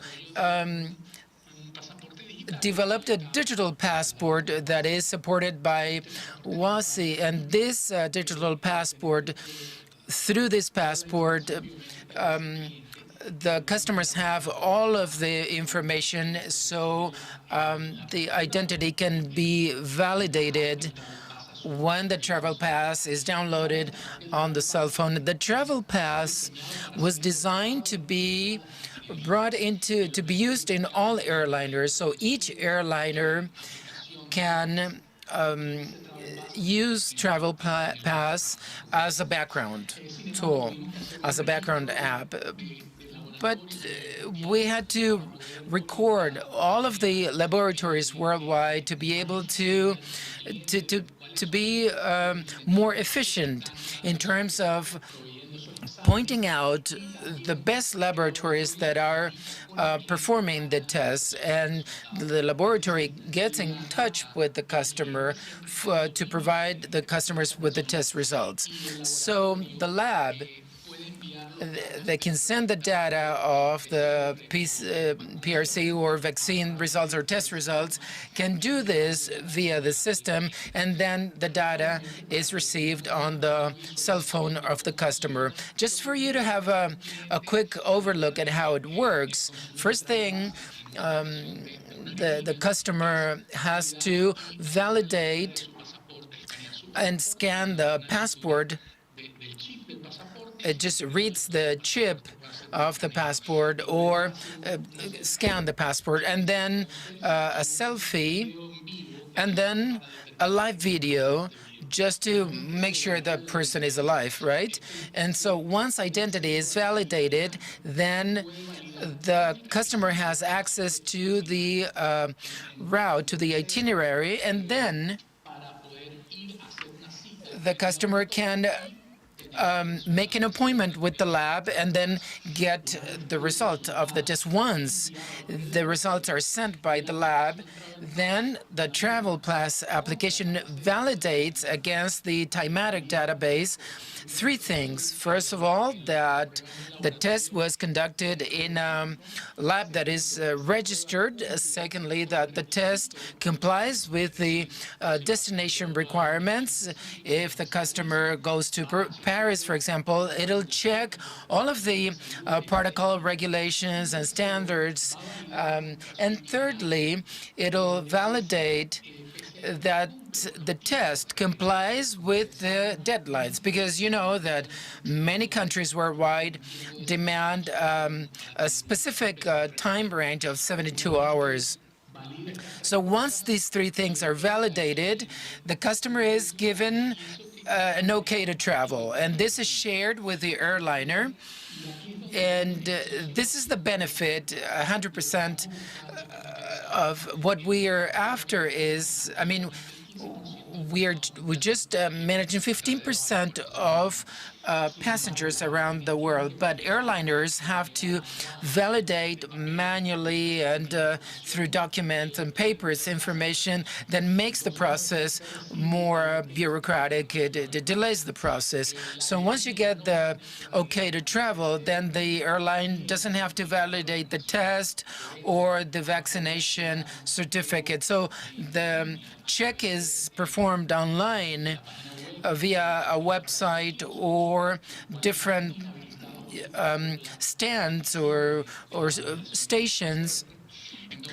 And this is done automatically 24 hours or 48 hours before the flight. Then you'll be able to, you can validate the information, and this is going to the traveling experience will be more efficient, more comfortable for the customers, because we are forecasting an increase in the volumes of travel during summertime. Then we cannot have the current process without more advanced technology. And this is where Travel Pass comes into place, so airliners can systematically and more efficiently and in a safer way can mitigate COVID-19 impact and also support governments in mitigating.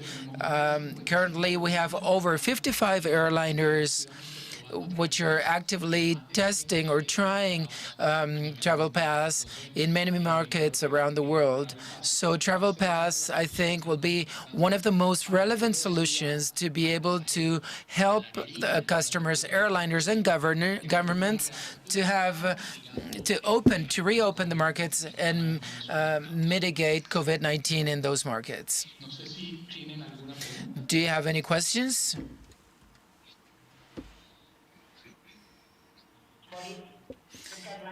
Thank you, Boris, for your presentation. Then we'll give the floor now to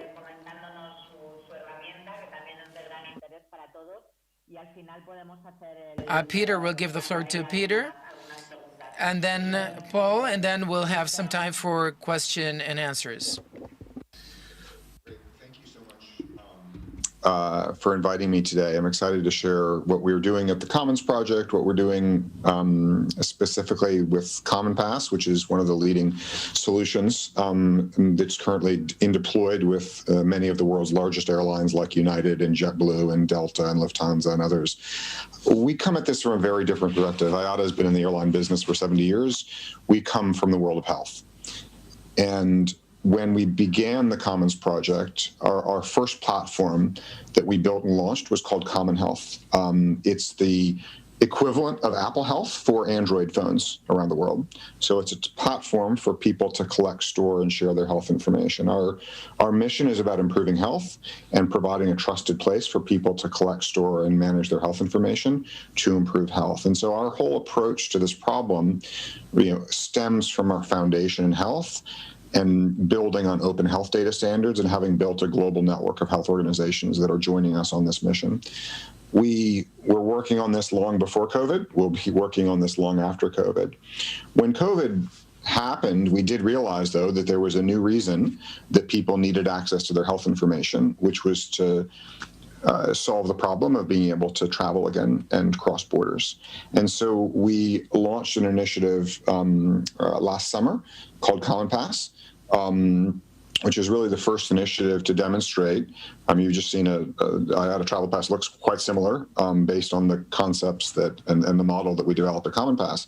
But basically, it is a tool for people to collect their lab results or their vaccination records, demonstrate that they satisfy the rules of the destination, and then be able to let them prove their status while protecting their privacy. And we first did our trials last fall with United and Cathay Pacific, have done trials with dozens of airlines around the world, but as I mentioned, are now actually in full production. We've moved well beyond the trial phase and into full production operation. So today you can use Common Pass for all flights into Hawaii to prove your status, or to Aruba, or from Germany to the US, and these production deployments are really scaling. As I said, there's a big difference between trials and full production implementations. What we did when we began, obviously, it was before vaccines had been approved, and so we focused very much on testing, and we built a global network of labs that are connected in using open interoperable standards. We launched this in close collaboration with the World Economic Forum, which is why it's gotten such global momentum, and why we've been able to bring in governments and health institutions all around the world. We are beginning.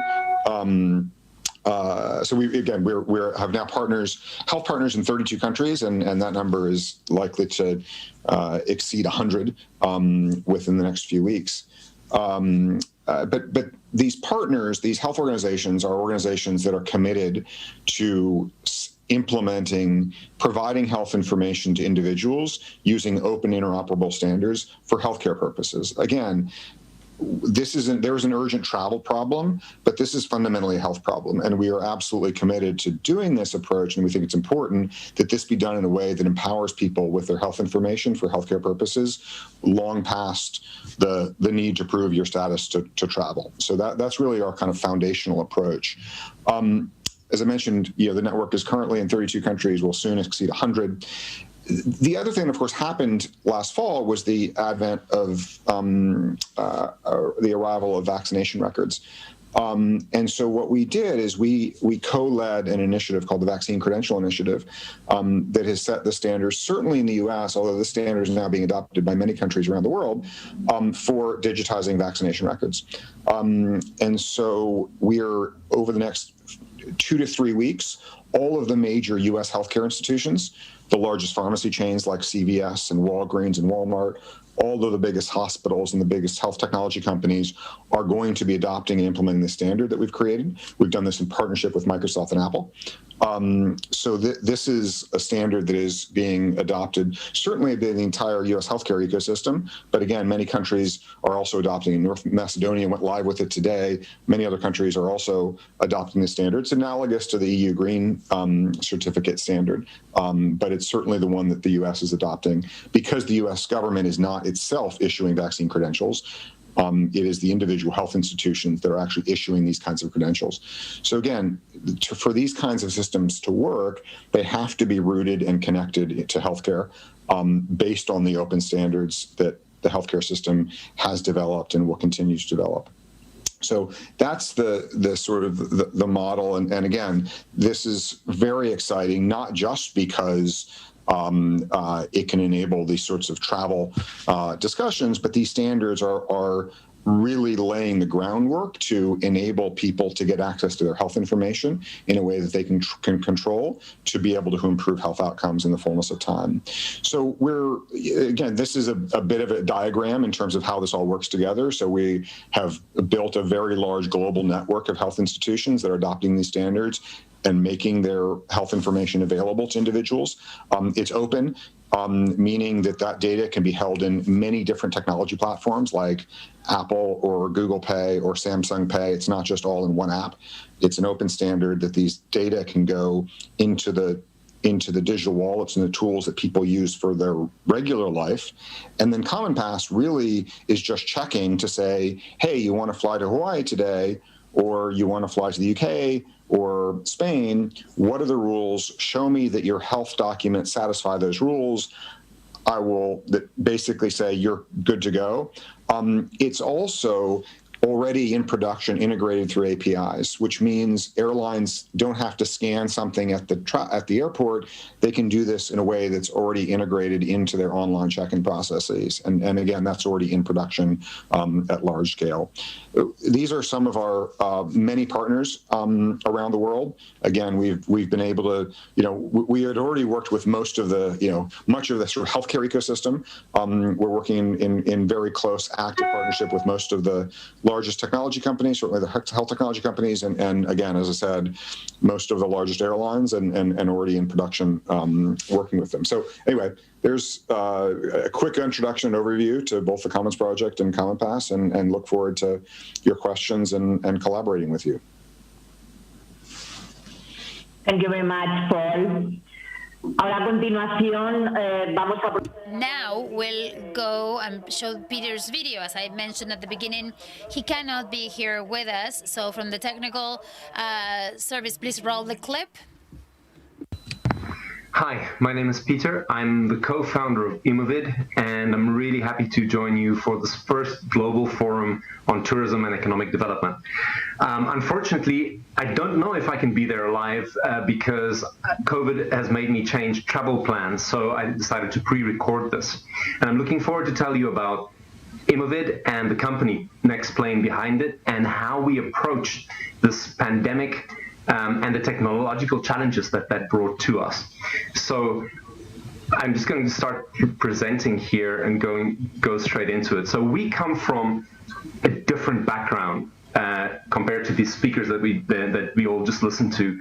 We come from the world of state security, homeland security, border control, which means we have a very different perspective on the way that COVID-19 has affected mobility and what needs to be done to make things better. So very briefly, we're a group of companies. We're around the world, grew up in Switzerland, but now also even in Dubai. And what you see in terms of our expertise, what's not in bold was our life before COVID came. And then COVID came and we started to develop in a different direction because it became really necessary. We also started to focus on different standards as they developed in real time. And we have now got a platform that is developed with several solutions that are relevant to allow mobility to really become sustainable again during the pandemic. Very quickly, there are 4 areas. 2 of them are maybe not that relevant to this conversation, but the last 2 of them are. However, before I start, just quickly, why did we start developing this? What are our core drivers? First of all, not controlling is not an option. These 3 stories that you see here, unfortunately, are all very new, right? UK, highly vaccinated country, seems like it might be going back into another wave. There are new viruses coming up the whole time that might need to be checked in the future. And as our colleague from IATA would have told you, there is a study out that says that if we don't find a way to make to control these new health passports, COVID-19 passports, vaccination credentials in a more systemic way, then we really are going to have disrupted travel for a long period of time. That is too costly. The really core takeaway for us is to understand that identity and health status are now coming together, and they will remain together for a very long time.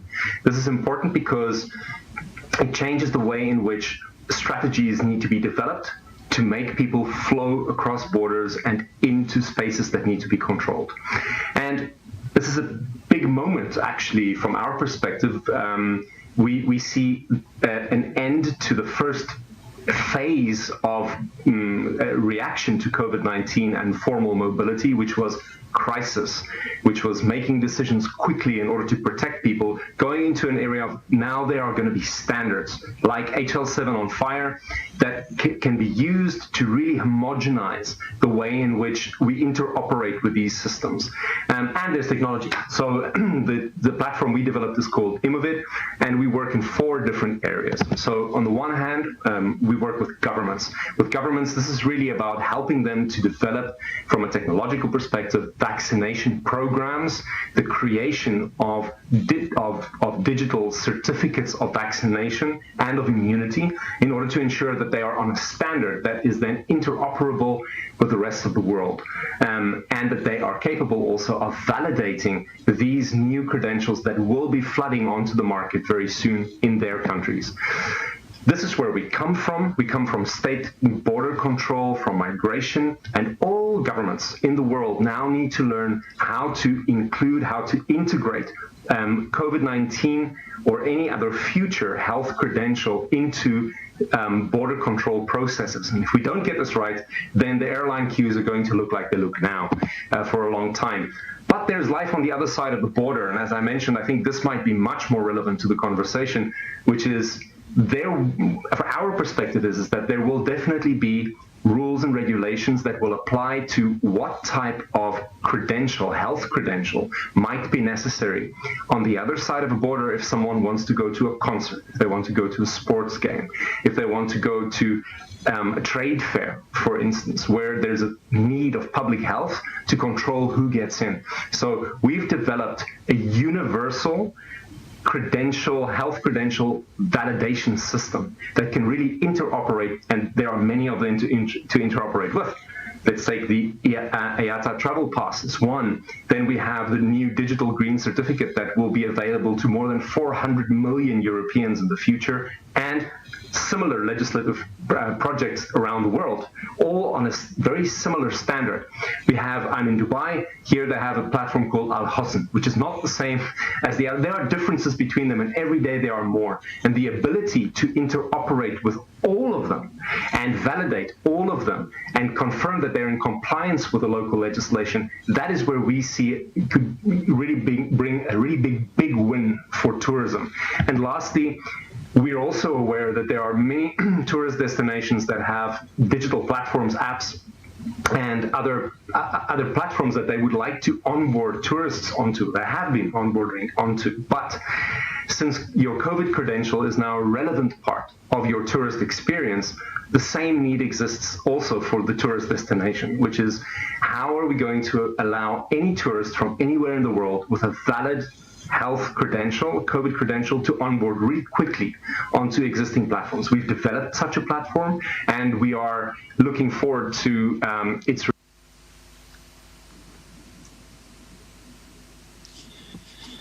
Bueno, muchísimas gracias. Estamos fuera de tiempo, por eso hemos. Thank you. We're running out of time. That's why we interrupted the presentation. I think there are many questions, and the technology is here, solutions are here to be able to balance health, economy, and health issues and the circumstances we're going through, and also be able to reopen and develop our travel. We look forward that officials and authorities can actually support us, and so the recovery of tourism and mobility becomes true. Thank you, Boris, Paul, and Peter, even though Peter is really far from here. But I really look forward to meeting you again. Thank you very much for your participation, and thanks to our audience. Thank you. Muchísimas gracias. Thank you very much. Thank you, Inmaculada Benito, for moderating and for coordinating the panel. We know, and it's clear, that there will be new documents for travelers after this pandemic, lots of credentials and platforms that we will have to download in our phones, and those will be the ones that will allow us to travel. We're going to have a 10-minute break. We'll continue seeing videos of the city of Córdoba, the host city in this forum, and then we'll come back with a new panel for this day in the forum. Thank you very much. Mi nombre es María Concepción. Hi, I'm María Concepción Garcia. I'm Vice Dean of Employability and Entrepreneurship of the Complutense of Brazil, a university where I was the dean before of its tourism and trade school. Our university is the largest one in Spain in terms of the number of students and the faculty members and scientific production, and one of the oldest and most prestigious ones in Europe and around the world. I'm very pleased to participate in this first GLOCAL Forum on tourism and economic development. I invite you to participate in all the sessions and in the interesting activities that we have for you. Look forward to seeing you there in the first GLOCAL Forum on Tourism and Economic Development.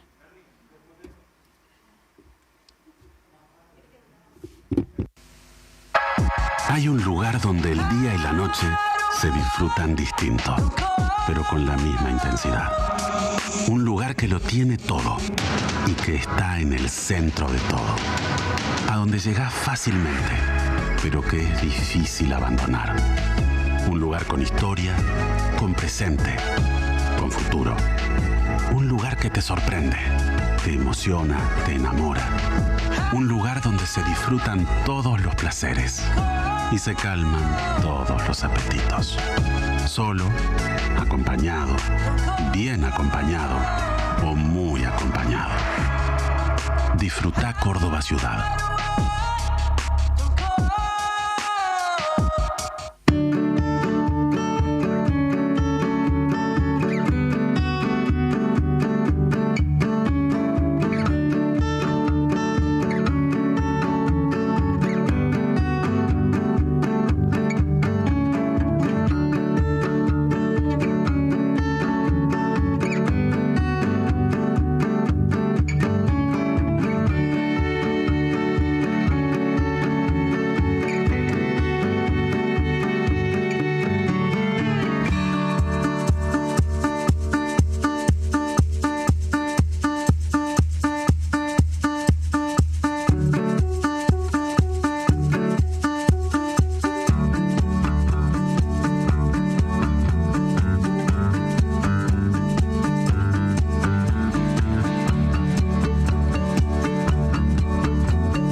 Bien, saludamos a todos los participantes. Nos indica el equipo de redes que We'd like to greet all the participants, more than 1,000 people around the world streaming live.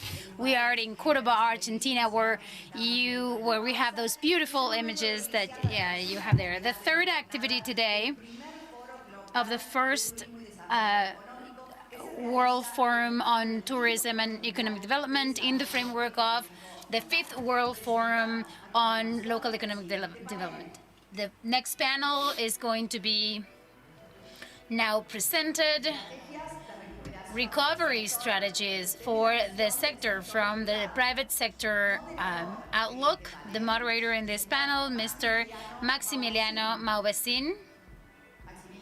Maximiliano Mauvesin, Secretary of the South American Federation, FEDESUD, of Tourism. He studied social sciences and international relations, different master degrees, such as the specialization in intersectorial relations, public-private of the IDB in Washington, D.C., and the diplomat degree on Flaxo, the Latin American Social Sciences University in Mexico. He speaks 5 languages: English, Spanish, French, Portuguese, and Dutch. And he was director of the Washington, Mexico Institute, and he led projects in Blas Pascal University in Cordoba, and he was invited to the Master of Tourism and Administration in George Washington University in the U.S., advisor of several embassies and councils and companies here in Argentina and abroad. He was executive of the Chamber of Tourism in Cordoba, and currently he is General Secretary of the FEDESUD, Director of the Entrepreneurial Forum of the Central Region in Argentina, and coordinator of the Bioceanic Corridor between Argentina, Brazil, Chile, and Uruguay. Maxi, it's a pleasure to greet you and, of course, to present this panel that has several voices that are highly qualified. Thank you very much, Laura. It's a pleasure once again. So this is the 4th panel today, and the special characteristic is the participation of the private sector in tourism. And we have key people from Iberoamerica. We have Francisco Rivero, president of SCOL Madrid.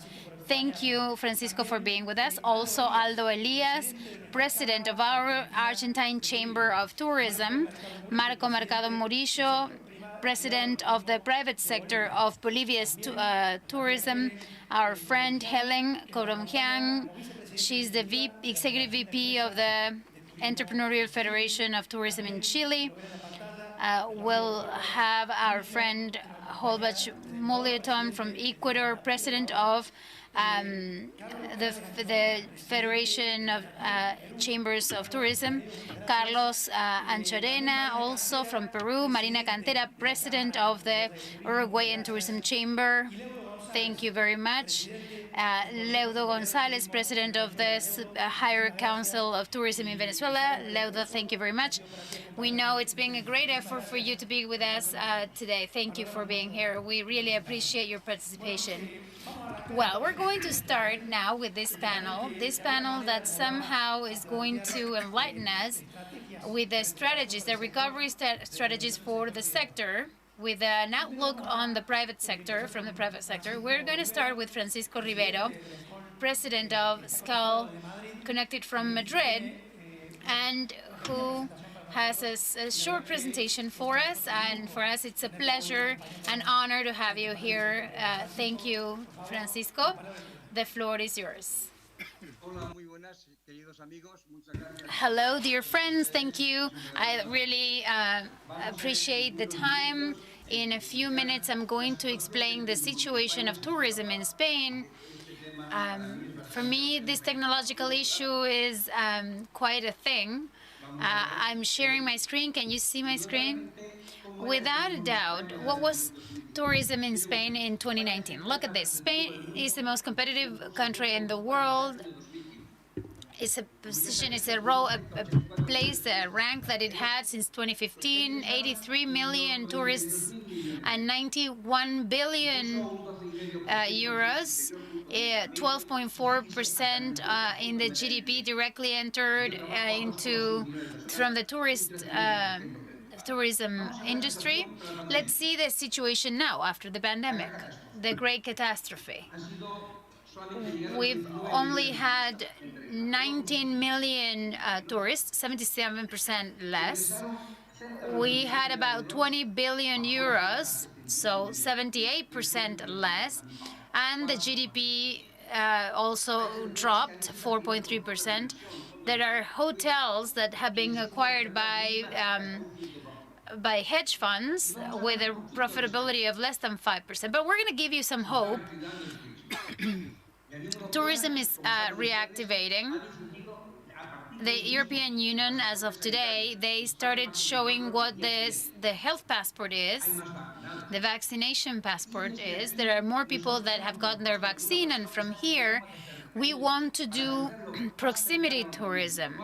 so that we get to move around the country and with a lot of course, safety measures, nature, tourism. And during this time, there were many important agreements, such as the one I write here, the World Tourism Organization with Telefónica Spain for digitalizations. There are several companies, hotels, touristic companies that are still under an old management system, and we intend to update those.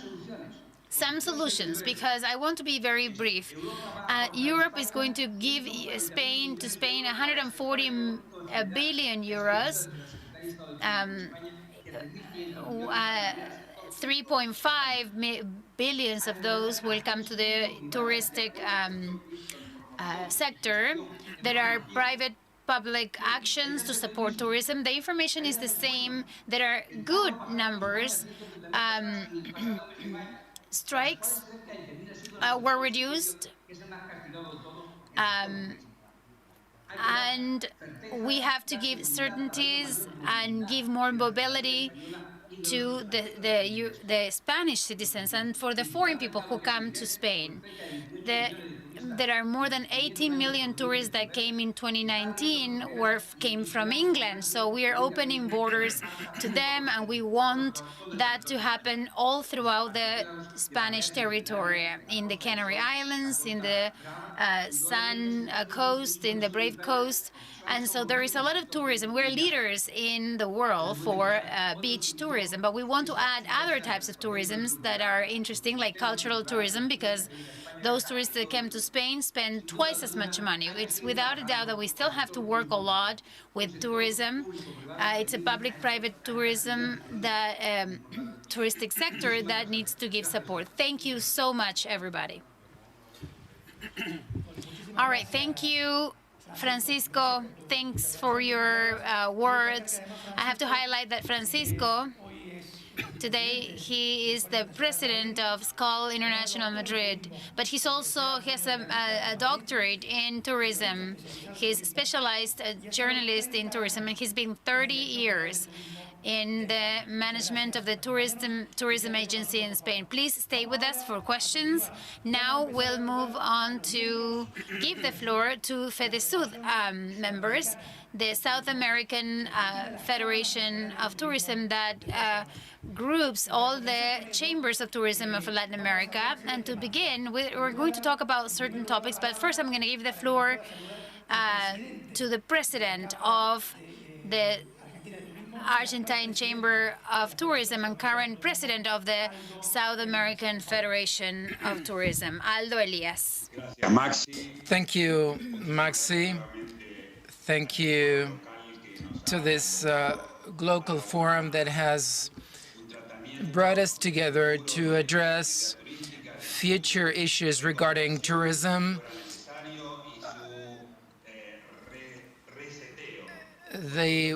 so to speak, the resetting of tourism, because COVID-19 crisis had pushed us to reset ourselves so we can adapt to this new reality, because bottom line, the pandemic has brought up a new scenario, and tourism so important for the industry, for economy in the world. We had to come up with innovative ideas that will give us the opportunity to continue enjoying one of the most cross-sectional activities of world economy. Welcome, and thanks to this huge team from FEDESUD, who will be giving us a snapshot of what is happening and what we can offer from each of our regions and sectors that comprise each of the tourist activities. Thank you, Aldo Elias, president of FEDESA. We'll begin with a set of topics, set of issues that will be addressed by each of the presidents of the chambers of tourism that are members of the FEDESUD. FEDESUR is a co-organizer of this GLOCAL Forum 2021. To start the first round, we'll give the floor to Colbach Muneton, president of the Peruvian Chamber of Tourist Agencies. Thank you very much, and congratulations on this first GLOCAL Forum. In Ecuador, 1.5 million tourists per year. This is how many tourists we received. Now we are ranking number 2. So what do we need to do for economic recovery and reactivation? Vaccination. Without vaccination, there's no reactivation. But we need also, what about companies? Well, this is for people, but for companies, you know, what do companies need to recover? Because let's suppose then I'm healthy tomorrow, but another problem comes up. So this is what we're working with the Minister of Tourism, how to aid companies, for example, in terms of taxation and so on. And we need to promote the country. We need to promote Ecuador, and this is and this is for everybody. It's not about just one province like Galapagos. Everybody is vaccinated, but it will not reactivate if the rest of the country is not vaccinated. So we need to encourage, we need to find new market niches. We need to reopen casinos. And we have a new president who has a touristic vision, and that is an advantage. And we're working on competitiveness. So what is going on with my competitiveness? Because Ecuadorians know that it is expensive. So we asked the president to remove the VAT for 3 months, just for a trial purpose. So I have over 1 million people that travel abroad, and now is becoming even more important because of the vaccination tourism. So agricultural tourism. So we need to match. We need to combine without leaving behind all of the hotels. We also have to support, how to reactivate the cost of basic services. They have to be differentiated for at least 3 years if you want this industry to boost. So we were developing a tourism cluster because that was left behind because the focus is on vaccination. But we need to discuss re-engineering issues, continuous development. We need to unite the whole country. The country has to be united to move ahead. Now decisions have to be made together with all of the sectors, because oftentimes there are political decisions that are above technical decisions, and lockdowns have affected tourism. There is no time.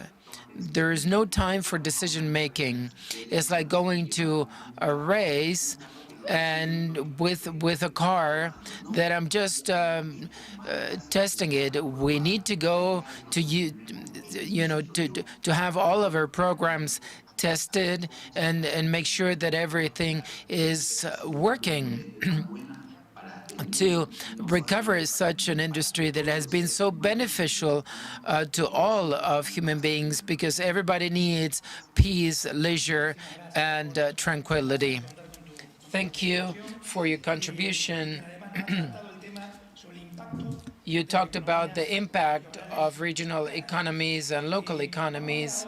We'll now give the floor to Helen from Chile, Vice President of FEDETUR Chile, the Federation of Tourist Companies in Chile, who will address the future of tourism. Helen, the floor is yours. Bueno, muchas gracias. All right, thank you very much for this invitation. Congratulations to the organizers of GLOCAL. Here we can represent the private sector, FEDESUD, the Federation of South American Companies, and as the touristic sector, the one that perhaps was hit the most by this pandemic. We have undergone a situation that if I could tell you how hard we had it here in Chile in the touristic sector, all the areas such as accommodation, transportation, the food, the restaurants industry. I just heard the words from Ecuador. It's the same thing that we're undergoing here in Chile. All the measures to support the industry are not enough because the size of the pandemic situation is too much, and the impact that we've had is huge. We have said that the best subsidy that we can get from the government and the state is the possibility to go back to work. Nowadays, this lockdown is complicating us, the lack of people moving around, and that is very important in order to open borders. In the case of Chile, they will be closed until June 15th, and we hope that that's when borders get to open and we can soon start getting new tourists. But in terms of the renewal and the future of the tourist industry, which is the topic, the issue at hand, it is very difficult to predict what's going to happen with the tourist industry in the future. However, there are certain elements that we can consider to be basic ones. One that has to do with safety. That's going to be the most important element within the mobility and traffic and touristic movement, but that's going to be understood as a base for tourists to travel and to move around. The health safety will be very important too. Tourists who come from abroad, from long distances, from other hemisphere, are going to weigh that we as countries and we, the private sector, have a foundation of minimum sanitary measures to give them a health safe experience.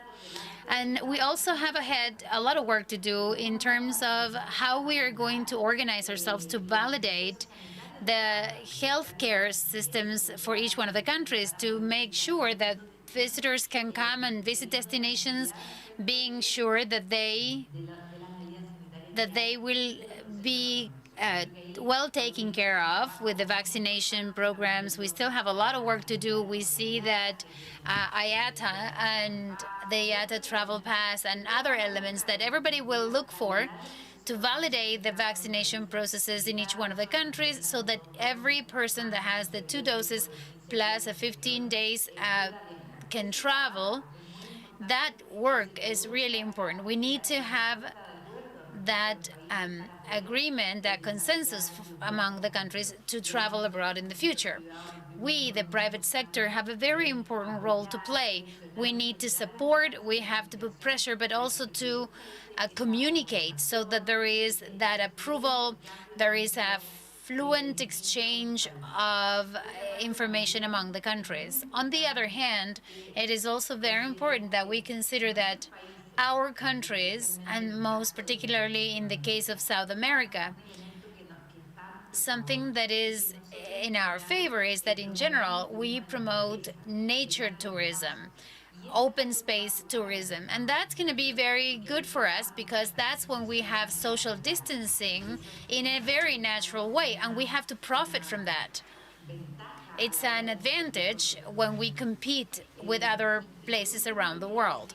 And finally, I wanted to say that among the renewal of tourism, it's very important that we have other places around the world. Everybody will compete to try to capture these tourism towards their countries, and we have to work regionally as a macro region in South America, and we have to work together where competition has to give way to complementation. And I think that's the message I want to leave with you about the future of the touristic industry in the future. Thank you so much, Helen, for your ideas. I think it is key what you closed with, to work together as a region, to think about this macro region in the south of America, of the Americas. And that is the goal of our South American Federation of Tourism, to promote those strategic alliances that allow us to work together in post of the touristic development. And sorry about the pronunciation of your name, Kojunkian, Executive VP of FEDETUR. The tourism agencies in Chile talked about the tourism industry in Chile. And now I'll give the floor to our friend Carlos Canales Sanchorena, who is here with us from Lima, Peru. And he's going to talk about the public-private link and the restarting of tourism. It's very easy for you to say, to develop that topic, right? Thank you very much. Thank you, Maxi. The pandemics has pushed us to this issue, to deal with this issue, that is the public and private sector's connection. And if we had not, I mean, if we do not take these pandemics as the opportunity to work together and to create a permanent basis relationship, and it is difficult for a health minister or an economy minister to deal with with all of the issues that are related to tourism. Tourism involves connectivity, contact among people, and through health measures, social distancing protocols, and credentials. So we say, okay, the rules of the game change, and so the role of the state has to be really smart, so the state does not destroy the jobs that have taken so much effort to build. And also the environment and the culture, so that so the role of governments has to, of course, pass protocols and measures, health measures, but also supports jobs and job creation programs, so that companies are not do not have to shut down. And what is the role from the private sector to coexist with these harsh health measures, to implement protocols which are quite costly, and to keep our human resources as much as possible, and to keep our companies open. This is really difficult in an environment where there's border closures, and so we need to reinvent ourselves based on this new norm. Today, governments have a responsibility, which is to vaccinate everyone, such as and also, for example, the Dominican Republic is a good example. The touristic sector is at the priority, Egypt and some other countries in Europe. And with this, tax laws are drafted to aid business people and companies involved in tourism, financial issues, that is what kind of aid, financial aid, can be provided to companies in the sectors, and which labor measures have to be modified. And governments must, everybody must be fully encompassed. So we should look at best practices and good examples. There's no time for experimentation, like, for example, shutting down beaches or other locations.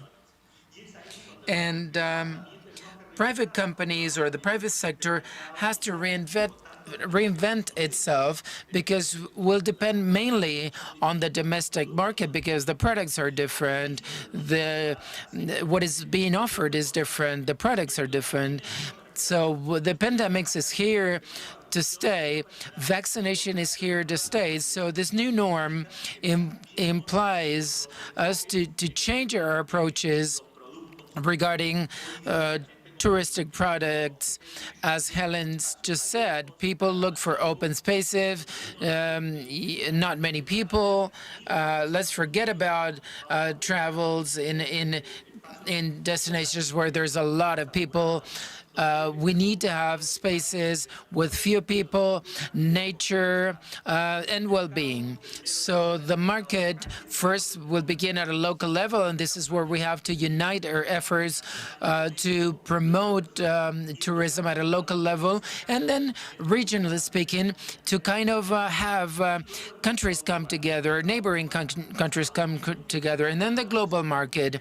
This is related to the vaccination programs, and this is what we want to generate. Finally, we need to create trust. That is, services have to be based on trust, on reliability, so the traveler knows that is traveling to a place that is secure, that is safe, so that the compliance with protocols and all of the measures must be carried out, but always working together with the public and private sectors. Working together.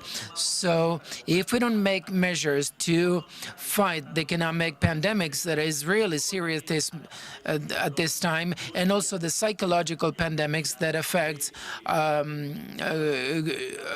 lot of our stakeholders. So there is a connection between the private and private sectors. If we don't use this as an opportunity, we don't understand this as an opportunity, then the reactivation will take 4 or 5 years, and not, it'll not take place in a short term. Thank you, Carlos.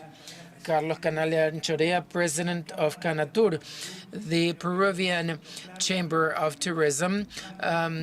You discussed something very important, the joint work between the public and private sector. We'll now address sustainability in tourism.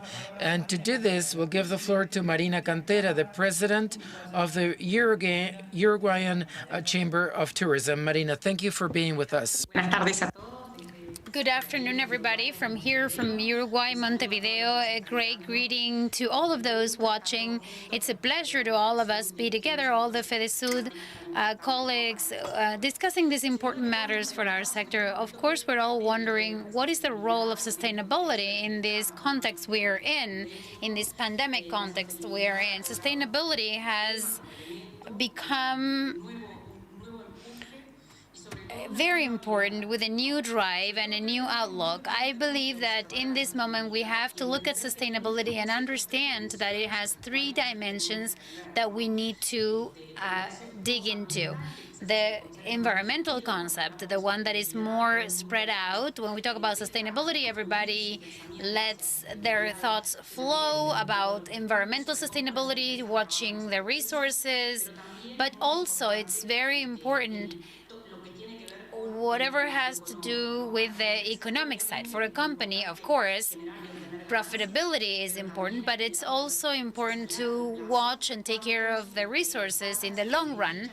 How many catastrophes we would have prevented if we had more sustainable cities that ensures and safeguards companies in the future, a company that works socially and works to contribute to the community where they're in, benefits everybody, the company, the external clients, internal clients, and the community. Somehow, this triple impact that companies should have ensures that we can position ourselves in moments like this, in moments that are much safer, much more guaranteed, and it allows us to have some certainty in moments like the ones we are living in. We, of course, need to give answers to all the companies in order to ensure a resilient recovery for communities, for ecosystems, for people.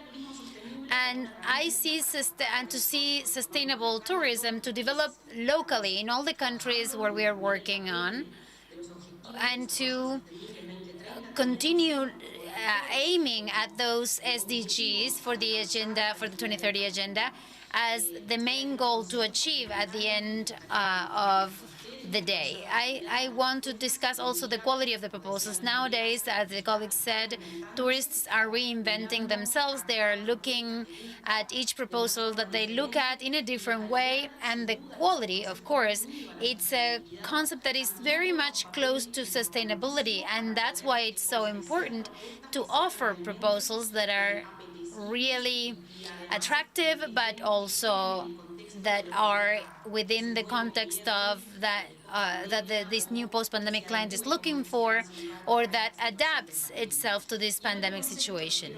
And the other concept I wanted to discuss with you is adoption of technology, how technology will enable us to face moments like this, and how it allows sustainability in these three dimensions that we discussed, especially for entrepreneurs. Now, technology shows us in this pandemic that there is an opportunity to develop economically, but also to be sustainable in the long run, especially for companies. That is a concept that we should all take into account. In Uruguay, at public-private sector level, we are working very consistently in order to guarantee and to improve those enterprises that are part and improve sustainability. So we think it's key to continue working together to bring projects on the table that companies, it's very important that companies invest and that they are more sustainable in the long run. Most of all, to leverage the entrepreneurial and tourism sectors in all its heterogeneity. As you know, tourism is very heterogeneous. We have small companies, but we also have huge companies. And in that heterogeneous in between, we have to achieve sustainability, and that at entrepreneurial level, we can be stronger. So I want to thank you all, and we look forward to listen to the questions. Thank you. Thank you very much, Marina. Marina Cantera, president of Cantur, the Uruguayan Chamber of Tourism, and she is a referent in terms of sustainability. As you said, Uruguay has always been, for us, a pillar for all these ideas. Thank you for sharing that. Now we'll go to a fifth topic that has to do with training and employment. Without a doubt, they represent huge challenges in one of the sectors that have been more damaged in the tourism economy. And that's training. Marco Antonio Murillo, president of the private sector of tourism from Bolivia. Marcos, thank you very much for being with us. The floor is yours. Maximiliano, thank you very much. Warm greetings to all of my colleagues, and thank you for this invitation. I think this is an important forum where we can exchange the vision of Latin American countries regarding our current scenario. The effects of COVID-19 in labor markets have impacted. We could say that COVID-19 has destroyed the labor fabrics. Based on WTTC, over 140 million jobs have been lost in the area of tourism. But we know this. We've been discussing this for a year. The effects are really harsh. And this is the question, right? What strategies can we use to be able to reactivate the sector, and so that the employment sector can also reactivate itself? I think that around the globe, and particularly Latin America, since the beginning of the pandemics, the private sector tried to put together individual actions to mitigate unemployment. A lot of companies had to make their employees redundant because it was really difficult to sustain, to be able to keep their human resources. These are the issues where a lot of the countries have been going through. Now, there's a second phase, which is reactivation, and we believe that states and the private sectors have to work together. We believe that incentive programs should be generated to bring in the human resources, and human resources in tourism are highly qualified. The hotel industry, you cannot train somebody in a month or 2 months. It requires a long time, and these resources are being affected these days. Companies cannot create jobs because we don't have the necessary income. But we should work together with states and authorities to create incentive programs for recovery, to reactivate these jobs. This is one of the strategies we believe should be appropriate. This was carried out in other countries. Colombia is an example, Argentina as well, Spain. The other point, the other strategy that could be adopted is to create programs or aid funds, supporting funds to all of the touristic suppliers, and the private sector will not be able to reactivate by itself without the support of the states and the authorities. In order to create jobs, you need to have the necessary conditions. Carlos just spoke about it. The public-private relationship has been lost, and so today we need to create supporting programs or aid programs for suppliers, and this will lead to a reincorporation of the jobs, and then to strengthen training. Today, we see that the whole production chain has changed. The demand is different. Tourists today seek for a different kind of tourism. Thereby, we need to train human resources much more. We also believe another strategy would be to create incentive programs to hire young people. There are many professionals now, many graduate students, but who do not have a job. So states should create incentive programs. And the other strategy is that all countries should prioritize vaccination programs, particularly the tourism sector. This would lead to this understanding that the private and public sectors have to work together. I think this is an important forum for authorities and officials to see this problem, this issue. If the private sector is not reactivated, then we'll not be able to create jobs. So we believe that these forums will allow us to show this need, and I look forward that Latin America can actually come up with a solution in as quick as possible. Thank you. Marco Antonio Mercado Murillo is the president of the tourism private sector in Bolivia, member of FEDESUD. And he just discussed training and employment, a great challenge for tourism. Now, Leudo González, who's the president of Conceturismo, which is the Council of Tourism from Venezuela. Leudo will discuss innovation, development in tourism, and the new challenges we have ahead of us. Leudo, it's an honor to have you here with us. We're all ears.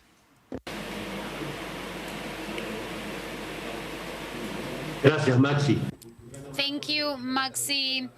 My greetings from Caracas, Venezuela, and all my friends from Fedesud.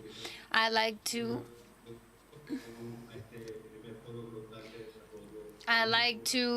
thank you for inviting me. Fuimos confinados en marzo del año.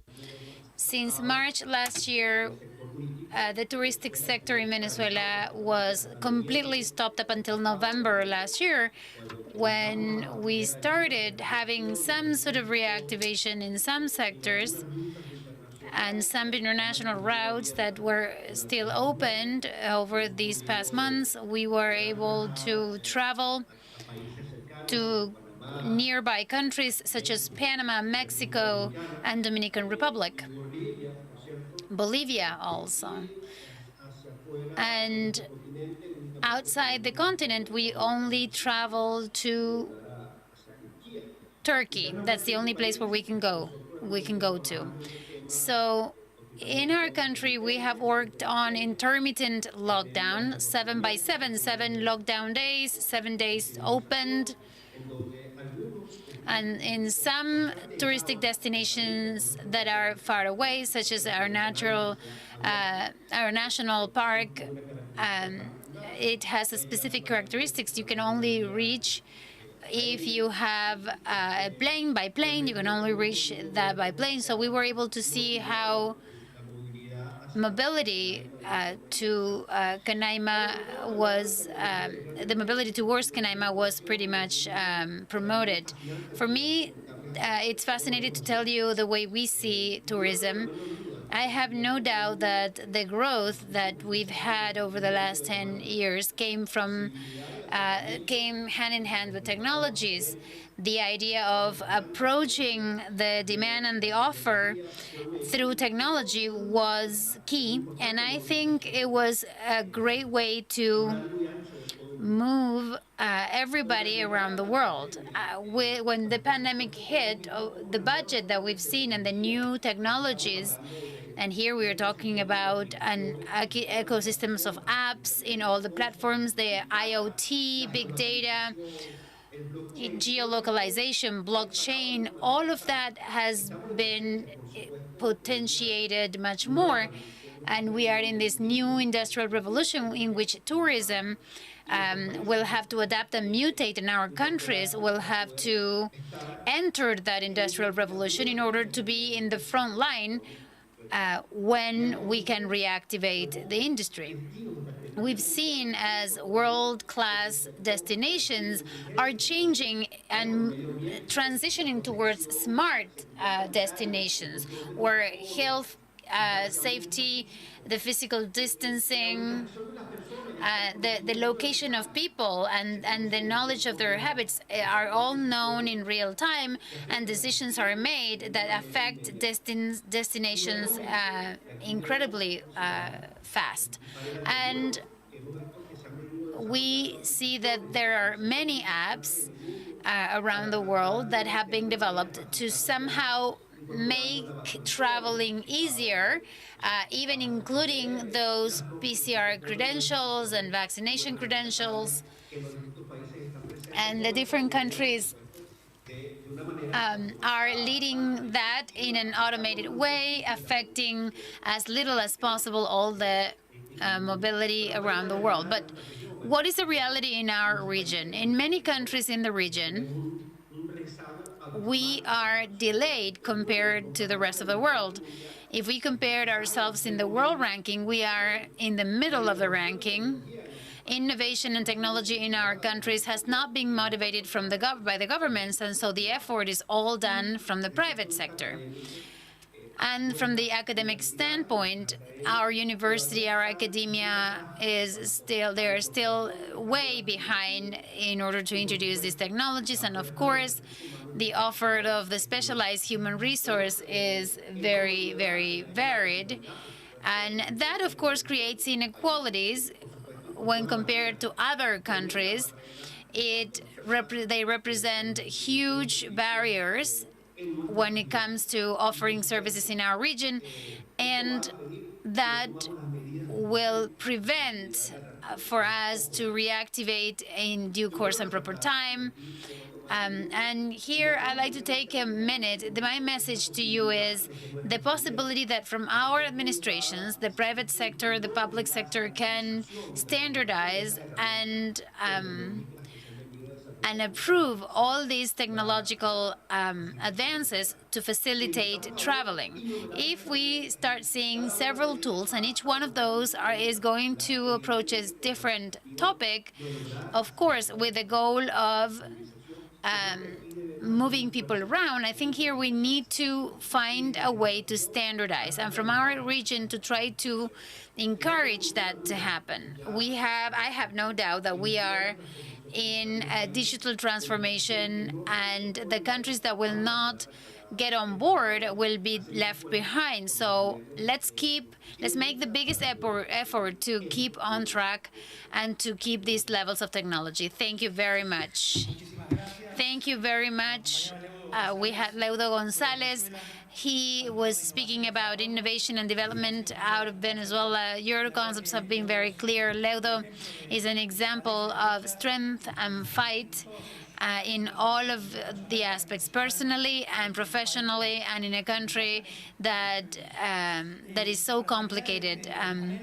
To finish this panel, we'll give the floor to our president of FEDESUR, Aldo Elias.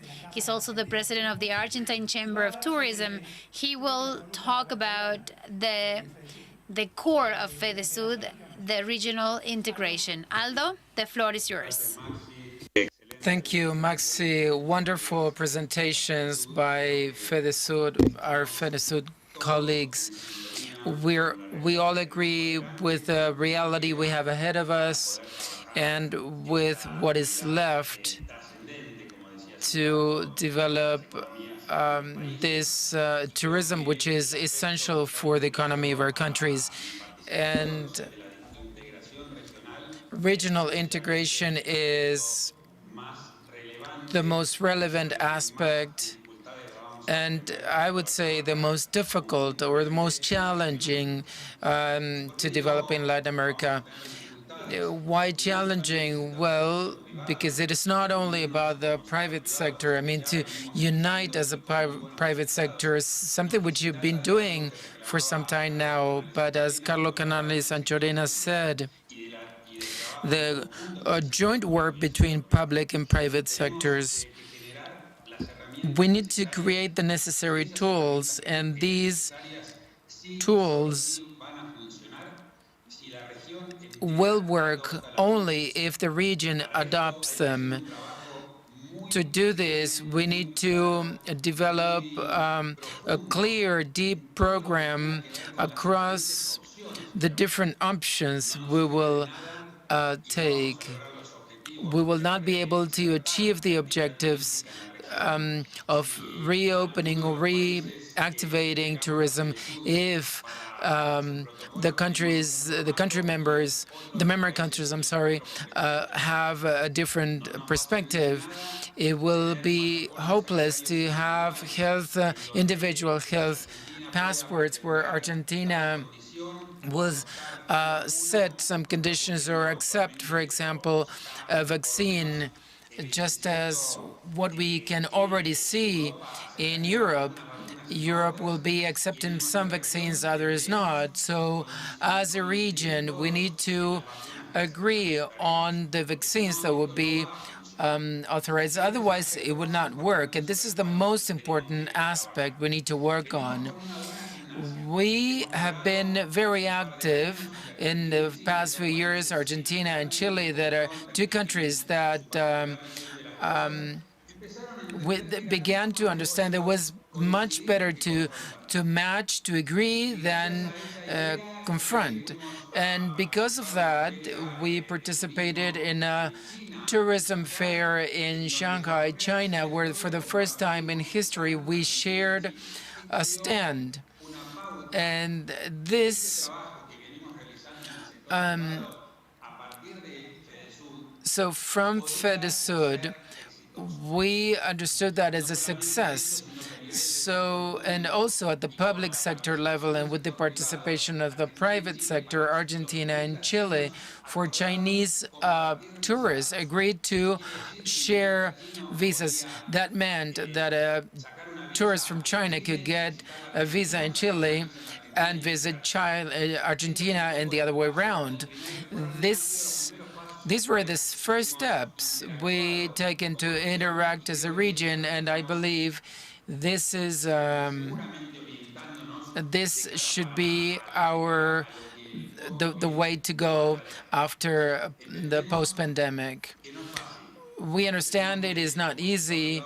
As a private sector, we have a relevant mission, which is to have the public sector work with us to create the tools so that the public sector can lean on the private sector and to assess objective alternatives that provide safety to our countries. We have a development ahead of us. We have lots of energy.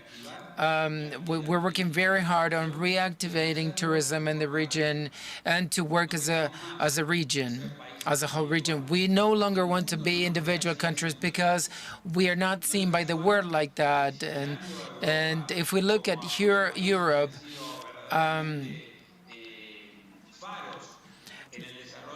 countries that were beacons in developing tourism, we see them as a continent and not individual countries. And this is the same thing we want to attain for Latin America.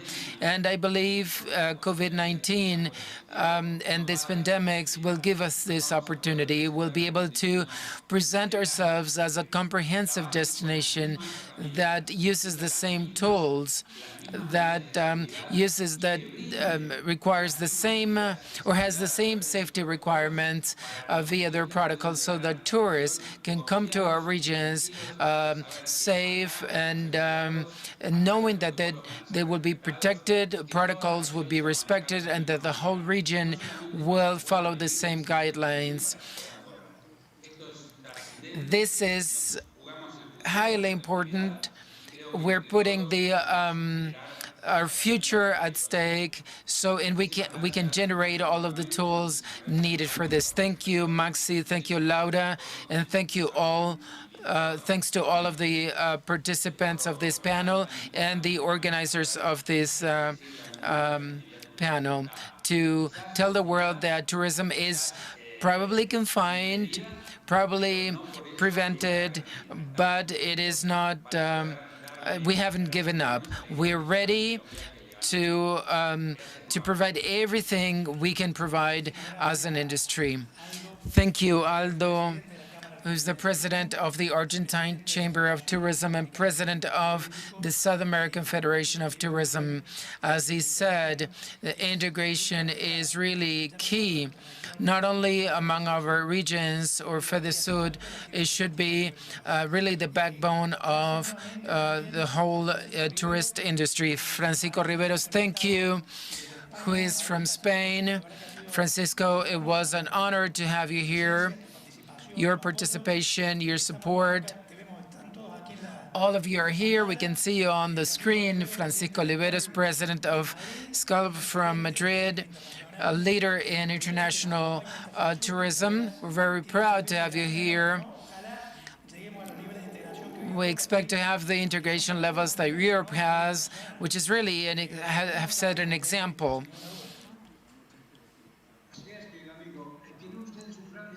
You have a very big challenge ahead of you, which is to work together. I mean, all of you together, the private and public sectors together. It is worthwhile that you are able, first of all, to overcome these pandemics that drives us all crazy, and training, as our Bolivian friends said, and then public and private activities to be able to develop first proximity and nature tourists, that million tourists want to visit Southern American destinations. Thank you. Thank you, Francisco. This is the last panel of today, with all the strategies of recovery with the private sector and public sector perspectives. Thank you very much for joining us from around the world. Thank you. Maximiliano, we are approaching the end of today. Maximiliano has been coordinating most of the roundtables and panels that we had the chance to listen to today. But the feedback we got from via the social media has been really, really important. All of the participants that have been following the first GLOCAL Forum on tourism for economic development. Charito says a lot of opportunities and significant knowledge for over-tourism, on tourism. Luis Matias Sosa, as a president of the Neighbors Association of Nueva Córdoba in the city of Córdoba, I believe this is so important, to promote participation and development, and the development of tools, strategies at all levels and spheres that involve citizens and their governments. Thank you, Luis. Jorge Eduardo Romero, I thank you for giving me the opportunity to participate in this forum that is related to what we need to overcome this crisis without making the same old mistakes. Florencia, wonderful meetings. This is a wonderful meeting. Wimper, excellent forum. Congratulations on the organizers and speakers. If you're united at a global level, then we'll be able to succeed. Santiago Novoa, congratulations on the organizers of the event. Congratulations, Córdoba and Maximiliano Mauvesin. Maria Belén, congratulations on the first GLOCAL Forum. Greetings from Córdoba. Mansur Ladi, visited Córdoba city 2 times in 2014 and 16. I'm very happy to attend the 2-day event. Lo escribo desde India, he visitado Córdoba 2 veces en 2014 y 2016. Feliz de asistir a este evento de 2 días. Hilda Fabiana Guzmán, I'm a technician in tourism. I expect that this forum gives us some encouragement to be able to continue. Elizabeth Boca, thank you for the first GLOCAL, and I wish you the very best. Amanda Cosme Mercado, excellent job from Esmeraldas, Ecuador. Majo Vergania, great opportunity to have a look at the reality of the sectors and to see what are the next steps. And so the issues addressed are really significant. Ezequiel Suarez from Civil Association Guías, a wonderful job by the organizers of the event and the province of Córdoba. It's important to visualize all of the sectors that comprise tourism. There are still sectors that are left behind based on the current scenario. Rosario Delgado, excellent panel. Congratulations from Posadas, province of Misiones. Maria Victoria Reyes, excellent information. Now more than ever, we need to create partnerships to overcome barriers and difficulties that we are facing as a tourism industry and the population in general. So, wonderful participation. Thank you, Maximiliano. Thank you all. So we have a lot to think about, and we're going to meet tomorrow, our second day on the first GLOCAL Forum on Tourism and Economic Development. See you tomorrow. Good morning. My name is Inmaculada Benito. I'm the director of the Department of Culture and Sports. I'd like to invite you to participate in June 2nd and 3rd, to participate the GLOCAL Forum that will take place in Cordoba, Argentina, where businesses and representatives of civil society will discuss and present tools and policies that help us encourage the use of territories in times of uncertainty. Thank you very much. We'll meet soon at the GLOCAL Forum.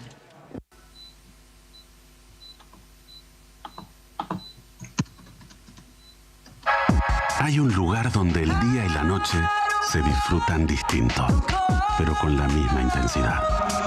Un lugar que lo tiene todo y que está en el centro de todo. A donde llegas fácilmente, pero que es difícil abandonar. Un lugar con historia, con presente, con futuro. Un lugar que te sorprende, te emociona, te enamora. Un lugar donde se disfrutan todos los placeres y se calman todos los apetitos. Solo, acompañado, bien acompañado o muy acompañado. Disfruta Córdoba ciudad.